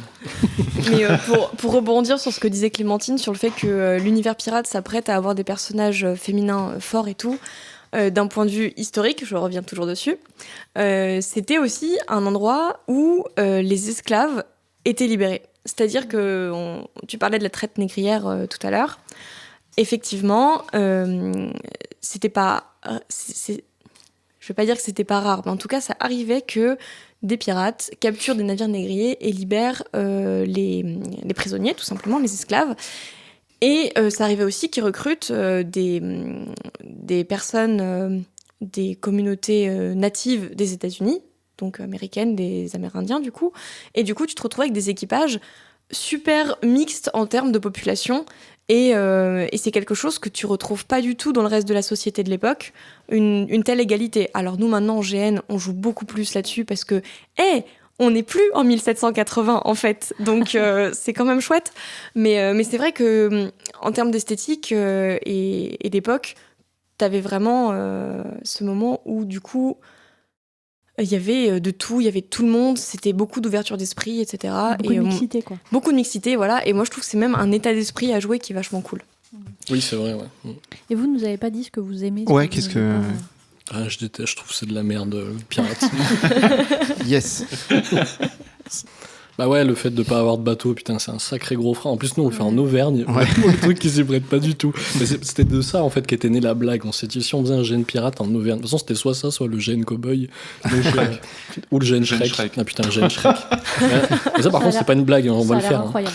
Le GN Ça a l'air Shrek. d'être ça doit être un bon truc. Je vous expliquerai le concept un petit peu plus tard du GN Shrek, mais ouais, on va le faire, ça c'est sûr. Mais ouais, donc c'était le défi de faire un GN pirate en Auvergne, ça n'a pas de sens. Heureusement, on a trouvé un petit point d'eau, mais ouais, c'est toujours pareil, tu vas pas mettre une frégate ici, quoi, donc c'est un peu dommage, ouais, c'est vraiment l'un des trucs qui fait chier, quoi. Moi, c'est un truc, je peux facilement mettre dans ma suspension d'incrédulité, c'est de fait qu'un bateau, une frégate, imaginez la PAF, la participation ferait pour avoir ce genre de truc. Je peux tout à fait comprendre. Comme nous, on joue des factions militaires, on n'a pas de château, on n'a pas de bastion. Si on arrive déjà à mettre 3 barricades, on est un peu les rois du pétrole. Donc ça, c'est un truc, je peux le mettre de côté parce que on est tous un peu égaux là-dessus, quoi. Je veux dire, on peut pas être capable. J'avais déjà vu quand j'étais à Avatar où ils avaient ramené un bateau, ils avaient fabriqué un bateau vraiment avec des compartiments et tout, et il s'est même retrouvé un moment sur Candria, ce bateau-là. Donc ils ont fameux qui a cramé. Je sais pas s'il a cramé. Ouais, si, il a cramé. Okay. Mais il y a eu de l'effort qui a été fait, mais une fois de plus, je peux mettre ça en disant les moyens logistiques et de dévotion qu'il faut faire pour faire maintenir le truc, je peux mettre ça de côté, c'est pas un problème. Mais je comprends que c'est ce côté des fois qui peut manquer. Mais c'est un truc, moi, en tout cas, je peux laisser couler forcément parce qu'on n'a pas c'est pas le même budget, quoi. Ce serait cher en termes d'entrée, de PAF et de choses comme ça, quoi, pour une organisation. D'ailleurs, en parlant de ça, est-ce que tu as des trucs à rajouter, toi ? Est-ce que tu vois des choses ? Ouais, mais il y a entre guillemets les quêtes liées aux énigmes ou rechercher des trésors, ce genre de choses. Ouais, le fluff lié aux pirates, quoi, qui t'aime bien jouer. Ouais. Ça, j'aime bien. J'aime bien aussi créer des trucs, bien évoluer. C'est faire par exemple tout un lexique natif. Ouais. Avec des documents à trouver et puis des textes à aller chercher. Soit tu vas dans la bibliothèque pour trouver un document relatif, soit tu as un papier à aller chercher à Tatooine, où tu as des coordonnées, ce genre de choses, pour arriver finalement à un coffre. Mais ce que je trouve ça assez bien, c'est que j'aime bien, en fait. Le pirate, c'est vraiment le côté très électron libre. C'est un truc que tu peux pas forcément faire dans d'autres factions. Moi, par exemple, si je quitte mon poste pour faire autre chose, je peux vous dire qu'au retour, c'est la sentence qui tombe, quoi. Ouais, et c'est normal. Mais le pirate, il a ce côté un peu... libre, vraiment cet esprit de liberté où lui partir en aventure, se faire alpaguer par des gens, trouver d'autres gens et tout, ça crée vraiment ce côté c'est la liberté, quoi. Et ça, tu vas dire que je vous l'envie, mais bon, ça a l'air d'être cool. Après, un truc qui peut à peine manquer parfois dans le roleplay, c'est qu'en théorie, quand t'es pirate, t'es recherché, donc en fait t'es constamment en danger. Oui. Et c'est vrai que c'est quelque chose que j'ai jamais ressenti en jouant le personnage. Maintenant, une fois de plus, j'ai fait 2 GN pirates sur du Maslarp, donc voilà. Mais c'est vrai que je pense que c'est quelque chose que le jeu pirate gagnerait en qualité si on arrivait à mettre en place ce sentiment de danger, en fait. Parce qu'en théorie, t'es en danger permanent parce que t'es recherché. Il y a ta gueule placardée dans toute la ville, normalement. Ouais, faudrait presque que ce soit traité un peu comme une société secrète, quoi. Ouais, franchement, ouais. En théorie, tu te présentes comme un commerçant, et puis en fait, tu fais du marché noir derrière, et puis voilà, tu planques le truc. En fait, des fois, je me dis, ça pourrait même être stylé que l'orga te fournisse entre guillemets, des costumes, donc vraiment qui est ton visage placardé en ville, et grâce à tes compétences, tu as accès à quelques costumes pour te planquer et vraiment essayer de te grimer, de pas te faire reconnaître. Après, c'est pas facile. Merci pour l'idée. Je prends. Le costume étant quelque chose d'intégrer au jeu, c'est pas Je vais le forcément noter. évident à mettre en place. Mais je pense que c'est quelque chose qui pourrait être vraiment chouette pour vraiment mettre en place cette ambiance de tension constante. Parce qu'en théorie, c'est ça. En théorie, tu flippes constamment de te retrouver avec un collier de chanvre, quoi. Ouais, je vois l'idée. Peut-être il y a aussi ce côté, aussi, vu qu'on les voit comme aventuriers, on les met pas trop des fois dans le rôle d'antagoniste, de menace aussi. Parce que moi, tu vois, au début, l'idée que je me faisais des pirates quand j'ai fait les premiers massacres, c'était bon, ben, si je vais au port, on devrait me tomber dessus. Je veux dire, c'est un repère de malfrats, on me pète la gueule, on me vole tout, logique. Non, on va être plus subtil que ça. On va t'accueillir, t'inviter à prendre un verre. Même Mettre un truc dedans, et puis... ouais, mais même en dehors de ça, ils n'en véhiculent pas quelque chose d'antagoniste. En fait, là où je veux en venir, c'est que je me suis pas senti vraiment menacé sur ces trucs-là. Mais... Ce qui fait que, après, des fois, et puis aussi, il y a aussi une géopolitique. Moi, pour avoir été l'ennemi de tout le monde, quand tout le monde te tombe dessus, bon, au bout d'un moment, tu fais oh. Ouais, c'est fatigant. C'est le rapport après qui est chiant, mais je après pense une pas fois, qu'il faut que... c'est un lifestyle. Je pense pas qu'il faut que tout le monde te tombe dessus. Je pense vraiment qu'il y a ce truc de le marchand du coin. Le marchand du coin, tu lui proposes la denrée qu'il achète 10 pièces d'or à 5 pièces d'or, lui, ça va être ton copain. Ça va être ton pote, il va être trop content, lui. Par contre, l'État qui régit ton monde va être énervé parce que tu ne lui payes pas tes taxes. Donc, eux, ils vont t'envoyer la milice, ils vont t'envoyer la garde, ils vont t'envoyer les soldats. Donc, je pense que c'est plutôt mettre en confrontation, et c'est ce que j'avais essayé de faire sur le GN où j'étais orga, mettre en confrontation les militaires avec les pirates. Pour moi, la marine... En fait, pour moi, il ne peut pas y avoir de jeu pirate vraiment crédible si tu n'as pas un jeu de marine militaire en face. Voilà. Ben, merci, parce que justement, ça me permet de rebondir avec l'erreur qu'on a fait l'année dernière, parce qu'on a fait des belles conneries. Mais c'est comme ça qu'on apprend. Hein. C'est qu'on a commencé notre gen pirate avec l'idée qu'en fait, il y allait avoir des équipages un peu pirates partout. Et vu qu'on n'a pas contrôlé les fiches PNJ comme on aurait voulu, vu qu'on n'a pas contrôlé les fiches des joueurs, bah, il y avait, tu sais, je te dis une connerie, 30 Jack Sparrow pour 10 mecs qui s'étaient vraiment renseignés sur l'histoire. Et donc... vu qu'il n'y avait pas de figure d'autorité vraiment en place, je suis désolé Olivier, il faisait un capitaine corsaire qui était censé buter des pirates. Alors déjà, à l'époque où on le plaçait, déjà c'était complètement con d'avoir mis un capitaine corsaire, enfin bon bref. Oui. Il était censé chasser les pirates. Le problème, c'est qu'ils n'étaient pas assez. Et les pirates, ils faisaient souvent de la merde. Donc en fait, la ville, elle s'est transformée en Tortuga dans Pirates des Caraïbes. En fait, c'était la fête du slip pour les pirates. C'était la fête du slip, c'était le village gaulois. Puis tous mes corsaires qui étaient des PNJ essayaient de faire la chasse aux pirates, mais... ils étaient 10, quoi. Ouais, puis alors c'était n'importe quoi. T'en avais un qui mourait 12 fois dans l'heure. Puis qui retournait, tu sais... Au final, t'avais les joueurs qui venaient me voir, puis ils me disaient excusez-moi, vous êtes bien le chef corsaire ? Oui, le type là-bas, vous pouvez lui dire d'arrêter de mourir 100 fois sur mon épée, c'est chiant. Ouais, parce que t'as un mec tout seul qui vient au camp de pirates, les pirates ils font leur truc, et lui il vient, il fait ah mais vous êtes des pirates en fait, parce que on était con, on avait mis le Jolly Roger en plein milieu de la plage, et il fait bah ouais, je suis un pirate, bah vous allez me suivre. Bah non, casse-toi, t'es tout seul. Alors, Coco, t'es tout seul. Le mec il sort son épée, mais du coup il se fait fumer, et il est revenu dans la même journée 10 fois. Donc ouais, après, du coup c'est con quoi. Il était investi. Ah ouais, lui la résilience c'était pas un problème. Ah ouais, mais c'était pas le même. Il disait ah tiens, vous avez, y a mon cousin qui est venu, vous l'avez tué. Une grande famille déterminée à chasser la piraterie. Donc ouais, c'est pour ça, il faut avoir une figure forte, je pense, qui permet de calmer le jeu en disant et ça c'est cette année, j'y tiens. Bah, les gars, vous n'êtes pas des pirates, vous êtes officiellement vous êtes des marins, vous dites jamais de la vie que vous êtes des pirates dans un... Enfin, si vous n'êtes pas dans un repère de pirates, il n'y a aucun intérêt à le dire, vous allez juste vous attirer des emmerdes, quoi. Donc, parce qu'après, vous pouvez être reconnu aussi. Alors, il n'y a pas l'ADN, il n'y a pas les empreintes génétiques comme maintenant, mais tu peux être reconnu, en fait. On peut te reconnaître en tant que pirate et témoigner du fait que t'as pillé un bâtiment. Bah, du coup, vous avez tué mon cousin. Ouais, voilà. Tu as tout un système de délation qui va avec, parce qu'il y avait quand même des grosses sommes sur les têtes de pirates qui étaient... Donc forcément, ça a attiré. C'est ce que j'allais dire. Je pense que tu peux faire un GN avec que des pirates qui se passent dans un repère de pirates, genre tel qu'on imagine Tortuga, mais effectivement, bah, du coup, je me dis aussi, il y a une grosse prime sur la tête de quelqu'un, bah, si tu arrives à le capturer, à le ramener, ça peut être rentable de le choper là, quoi, où il peut y avoir aussi du jeu autour de ça et de quand même créer une rivalité et un danger de cette façon, quoi. Ouais, c'est ce qu'on fait cette année, c'est que plus ils ont accompli des exploits, des hauts faits, plus la prime sur leur tête augmente, Et à la fin, en fait, les capitaines pirates les plus illustres, ça sera aussi les plus recherchés. Trop bien. Mais nous, on aime bien le système de mort définitive, où tu perds ton perso si tu fais trop de la merde. Ouais, c'est bien. Ça met un vrai Puis, enjeu. ce qui est pas mal, c'est qu'aussi, vu que cette année, on va avoir une marine en place, c'est que si tu fais de la merde vraiment dans le village, t'as vraiment la milice qui vient te casser la gueule. Ouais. Et ou t'arrêter et t'exécuter. C'est même pas la milice, cette année, c'est la marine royale. Oui, quoi. pardon. Ouais. Donc eux, ils rigolent pas, quoi. En tout cas, l'autorité, quoi.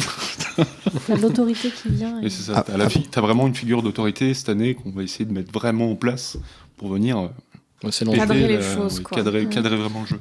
Et je pense même qu'il faut pas oublier que pirate, en fait, c'est pas un métier, c'est un statut. C'est un statut que te donne l'État, l'autorité. Et l'autorité va te décréter pirate. Oui. Toi, tu vas pas te revendiquer pirate. Ou alors t'es sacrément débile. Non, parce que toi, ton métier, c'est gabier, c'est timonier, c'est capitaine, c'est quartier-maître, c'est bosco. C'est ça ton métier. Voilà. Ton statut, c'est que tu es Cuisinier, pirate. très important le cuisinier. Le maître coq, ouais, bien sûr.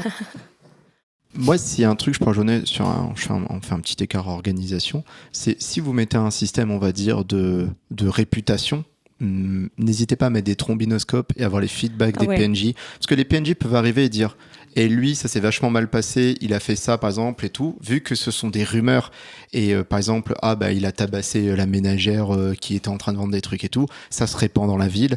La PNJ qui s'est fait tabasser, elle fait ce joueur-là, qui est un pirate, m'a tabassé, et on sait pas si c'est un pirate, mais une réputation augmente sur cette personne. Et forcément, plus ta street cred augmente, plus les autorités vont dire et lui, il nous emmerde. Et donc, forcément, les autorités vont venir plus souvent venir te voir, toi, quoi, à ce moment-là. Oui, et puis il faut avoir une imprimante sous la main, et puis réimprimer les wanted avec le chiffre qui monte, et puis voilà. Ou barré, parce que c'est c'est une ville pauvre. Justement, oyé, quoi. C'est ce qu'on a et c'est ce qu'on va faire, imprimer des trombis. En plus, maintenant, on va pas se lancer dans le débat de l'intelligence artificielle, parce qu'il faut demander l'autorisation aux joueurs. Tu peux pas générer leur tête gravée sans leur autorisation.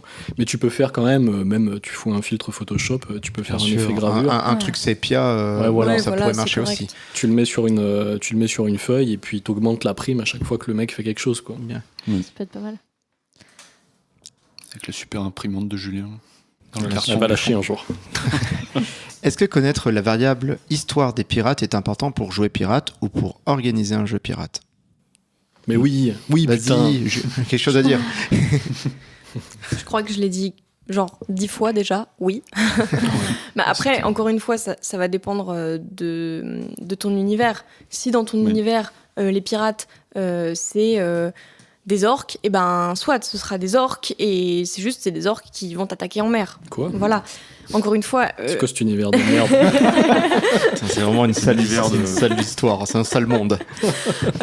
Mais oui, non, après, faites ce que vous voulez dans votre lore, etc. Mais si vous avez envie de mettre en place du pirate type âge d'or de la piraterie, je pense que c'est vraiment important d'avoir des bases historiques, effectivement, et puis d'avoir des bases de vocabulaire marin, etc. De faire quelque chose de cohérent auquel tes joueurs puissent se raccrocher. Et puis que aussi ça leur donne envie de se renseigner de leur côté, de travailler leur personnage, de faire autre chose qu'un background Jack Sparrow, voilà. Faire tout simplement le background du type qui s'est enrôlé dans la marine marchande, il s'est fait attaquer, puis il avait pas envie de crever, du coup il est parti avec les pirates, et puis voilà. C'est un background tout simple, mais qui fonctionne et qui est crédible, quoi. Donc, et ça implique effectivement d'avoir un peu connaissance des enjeux de l'époque. Et puis, avoir des détails comme l'Hostis ou Mani Generis, ça te permet de mieux comprendre dans quel état d'esprit étaient les pirates. Ils étaient vraiment dans la paranoïa complète, parce que à n'importe quel moment, ils pouvaient se faire balancer, comme on le disait juste avant. Tout ça, pour moi, c'est des choses importantes pour créer du pirate dans cette phase-là, dans cet état d'esprit-là. Mais est-ce que c'est indispensable ? Franchement, ouais. Pour cet état d'esprit-là, ouais, franchement. Après, oui, ça dépend de ton état d'esprit. Moi, je dirais que c'est très, très, très utile.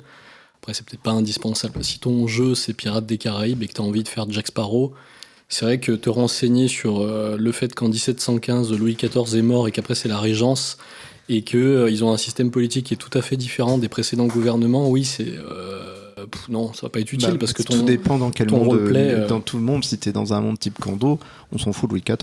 Tu Oui, vois, voilà. c'est des systèmes qui vont être des. Ouais, il existe pas, non. Eh ben, figure-toi que j'ai été le premier déçu. J'ai fait quid de notre bon roi. Il n'était pas là. Il y a des dragons. J'ai fait, bon, je préfère mon bon roi plutôt. Non, mais plus sérieusement, c'est des copier-coller. C'est un simili de ce qui se passe dans notre histoire qu'on a adapté dans un univers d'Heroic Fantasy, pour être plus rapide sur ça.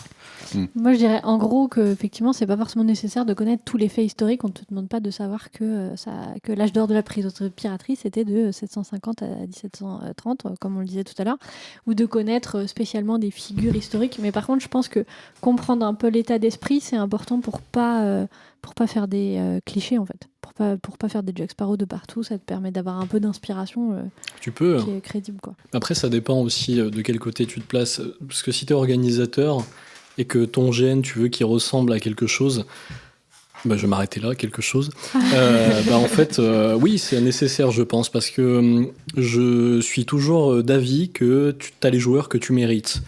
Et si t'as des joueurs de merde, c'est que t'es... Non, je rigole, c'est pas vrai. Si t'as les joueurs que tu mérites. Donc, en fait, si les joueurs, ils te voient, ils t'observent, toi, parce que... Alors oui, je sais que c'est pas commun à tous les GN. Nous, on a l'habitude d'incarner des personnages en même temps qu'on est organisateur. Donc, c'est pour ça que je me rends compte en même temps que je dis ça, que c'est pas commun à tous les GN. Mais si les joueurs, ils t'observent, toi ou tes PNJ, d'ailleurs, c'est la même chose, en train de faire du HRP constamment, en train de te comporter comme un Jack Sparrow, ils vont inconsciemment, ils vont pas avoir envie de s'investir plus que ça, ils vont faire du Jack Sparrow. Si par contre tu parles avec un vocabulaire qui est différent, un vocabulaire qui est un peu poussé, qui est un peu maîtrisé parce que tu t'es renseigné sur l'époque, tu utilises des mots d'argot, tu utilises des mots de vocabulaire, alors après sans non plus faire du Robert Louis Stevenson, parce que tu m'as parlé de l'île au trésor et je l'ai relu récemment. Ils ont vu que c'est un mec du 19e siècle qui a écrit ça, il charge en expression, par exemple, je crois qu'il y a un moment donné, il y a une connerie, il dit oh là là, t'es aussi raide qu'un Madmizen, tu vois, les trucs à la con là, c'est bon, les mecs, tout leur vocabulaire tourne autour du bateau, tu vois, ils sont en boucle avec le même vocabulaire, enfin bon, bref, et du coup des fous du bateau. Ouais, c'est ça, ouais. Complètement, ouais. Donc, ouais, effectivement, je pense que si on t'observe et qu'on voit que toi, t'as fait des efforts, tes joueurs, ils vont avoir envie de faire des efforts. Ils vont se dire, tiens, j'aime bien comme il le fait, je m'y crois, donc j'ai envie de m'investir aussi. S'ils voient que t'en as rien à foutre, ils en auront rien à foutre. C'est quand tu essayes de tirer le jeu vers le haut, les gens vont soit te suivre, ou pas te suivre, mais ils feront autre chose à côté. Ils iront voir d'autres jeux, ouais, mais bien sûr. Voilà, c'est un peu notre problème, c'est que vu que nous, on en a rien à foutre, les gens, ils en ont rien à foutre. Tu vois, donc, calmez-vous. Ne venez pas. La pire pub. La pire pub. Vous voyez d'autres choses à rajouter là-dessus ?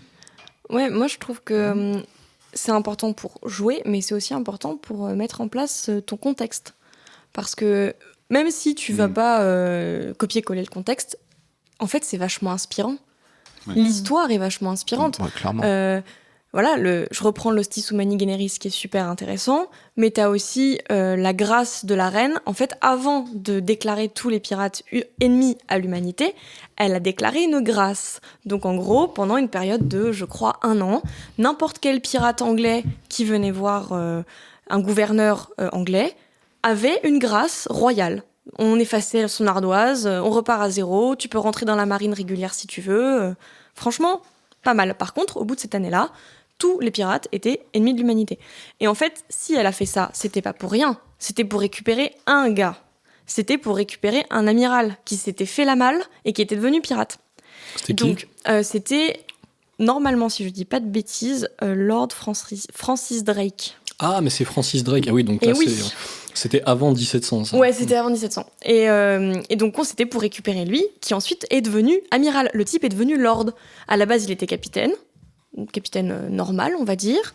Il était corsaire. Ensuite, quand il n'y a plus la guerre, il n'avait plus de raison d'être en tant que corsaire, mais il a décidé de continuer et de garder tout le butin pour lui, parce que le deal quand t'es corsaire, c'est que tu donnes la moitié du butin à l'État. Ce qui est un peu chiant. Voilà, donc autant tout garder, mais par contre, tout le monde veut ta peau. Voilà, c'est la contrepartie. C'est un peu une assurance vie au final de remettre le butin à l'État. Oui, mais bon, du coup, il n'y a qu'un seul État qui veut pas ta mort. Tous les autres veulent quand même ta peau. Hein. Bref, et du coup, lui, il est il était corsaire, il est devenu pirate, et au moment de la grâce royale, il est redevenu capitaine, il est même devenu amiral, et il a été anobli par la reine, quoi. Voilà. Okay. Donc ça, c'est plein d'idées, de parcours, de trucs qui peuvent alimenter votre lore, tout simplement. Bien sûr, ouais. Moi, ce que je vois aussi d'un point de vue orga, c'est que tu as beaucoup. La renommée des pirates se sont faits sur des faits d'armes assez dingues. Prendre un bateau, prendre une forteresse. Et moi, je vois des potentielles instances de missions à lancer aux joueurs, d'aller prendre une citadelle, de prendre un navire, de comment ça s'est passé, et de créer des contextes avec les retours de ce qui s'est passé, des témoignages, pour mettre en place ce genre de petites missions, de ce que j'appelle moi souvent les instances, comme on dirait porte monstre trésor, faire un peu la même chose dans ce contexte-là, qui peut être assez intéressant, qui peut donner, on va dire, vraiment le truc pirate qui est souvent recherché, quoi. Mais tu peux même aller plus loin. Alors, me demandez pas quel bâtiment, etc., parce que j'ai lu ça il y a quel fort bâtiment Mais en gros, il y a un capitaine qui a réussi à rassembler une grosse flotte. Et l'objectif, je vous donne le plan, hein, c'était de traverser l'Amérique centrale au niveau de l'actuel canal de Panama, à pied, pour aller prendre la forteresse qui avait de l'autre côté. C'est Henry Morgan. Ça doit être Henry Morgan, merci. Donc ça, c'était le projet. Et donc, en fait... Sur ce genre de scénario, tu peux simplement te dire que ton GN, c'est 3 jours, où pendant 3 jours, tu vas faire marcher tes gars dans la forêt, avec leur nourriture à porter sur le dos, et à la fin, il y aura la forteresse au bout. Et en fait, à aucun moment, il y a des bateaux, à aucun moment, t'as besoin de voir de l'eau ou quoi, mais t'es dans un truc qui est réaliste, qui est réel. Et voilà. Ouais, parce que les expéditions terrestres, c'était monnaie commune. On a un Français aussi qui a rencontré Henry Morgan, d'ailleurs, mais lui, il a eu beaucoup moins de chance que lui. C'était François Lolonais. La terreur des Espagnols. Ouais, voilà, donc qui est un peu la terreur des Espagnols, parce qu'il décapitait les Espagnols, il ne pouvait pas saquer.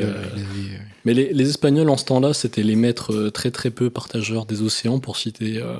le camarade d'Hérodote.com, qui est un youtubeur sur l'histoire, il explique très très bien. Donc tout le monde veut se faire de l'espingouin parce que c'est salopard. Donc en tout cas en ce temps-là, des flibustiers, c'est-à-dire avant 1700. Et on a par exemple François Lolonais qui lui mène des expéditions terrestres pour pouvoir justement récolter des richesses. Il y a aussi ces grandes images des galions espagnols qui reviennent chargés d'or des Amériques et qui repartent vers l'Espagne. Donc en fait on a envie de les aborder. Et en ce temps-là, la guerre de course, si elle est permise, de prendre des bâtiments ennemis pour pouvoir l'offrir du coup à la royauté. Après, il y a une part qui revient à l'amirauté, il y a une part qui revient au roi, à la couronne. Toi, tu gardes une part. Donc, en fait, il y en a qui se disaient, qui faisaient le calcul, qui se disaient, en fait, je vais garder ça pour moi. Il y en avait qui étaient honnêtes, qui disaient, je vais donner une part au roi. Même si t'étais complètement illégal sur un moment parce que vous étiez pas en guerre avec le pays que t'as attaqué, tu pouvais te pardonner très très facilement si tu devenais plus utile qu'autre chose. Par exemple, Henry Morgan, c'est ce qui lui est arrivé à la fin de sa vie. Le mec était en procès pour piraterie, concrètement. Et au final, il a eu un simulacre de procès. On a considéré qu'il avait tellement rapporté du bis que finalement, le mec a été fait lord. Et donc, il est resté en Angleterre et... il n'a pas eu une fin de vie très très cool parce que du coup il s'est un peu accoutumé au mode de vie anglais, il est resté, il s'est empâté, il est devenu obèse, il a eu la gangrène je crois à un moment donné. Finalement il est mort un peu dans la luxure, mais il n'en demeure pas moins que le mec a mené des expéditions et rien à voir avec les bateaux. Lui c'était plus un commandant terrestre qu'un commandant sur les mers quoi. Donc il y en a eu plein des exemples comme ça. Donc c'est très intéressant. Et puis c'est un peu une excuse pour ceux comme nous qui n'ont pas de point d'eau pour faire des bateaux. Et on va s'arrêter là pour aujourd'hui, car vous l'aurez constaté, nous sommes toujours aussi bavards. On espère que cette première partie à parler de généralités sur les pirates vous a plu, et on vous donne rendez-vous très bientôt pour la deuxième partie où nous aborderons en détail la façon dont s'incarnent les pirates en GN, ainsi que les expériences plus personnelles que nos invités ont avec cet archétype. En attendant, pensez à vous abonner à HRP sur votre application de podcast favorite ou sur notre chaîne YouTube. Cela nous permet d'être davantage recommandés par les plateformes et cela vous permet de ne pas manquer la suite de cet épisode. Vous pouvez comme d'habitude nous retrouver sur Facebook et sur Instagram. N'hésitez pas à nous faire des retours, cela fait longtemps qu'on ne l'a pas dit, mais cela nous aide beaucoup à nous améliorer. Sur ce, je vous dis à la semaine prochaine pour la partie 2 de cet épisode consacré aux pirates. Ciao ciao!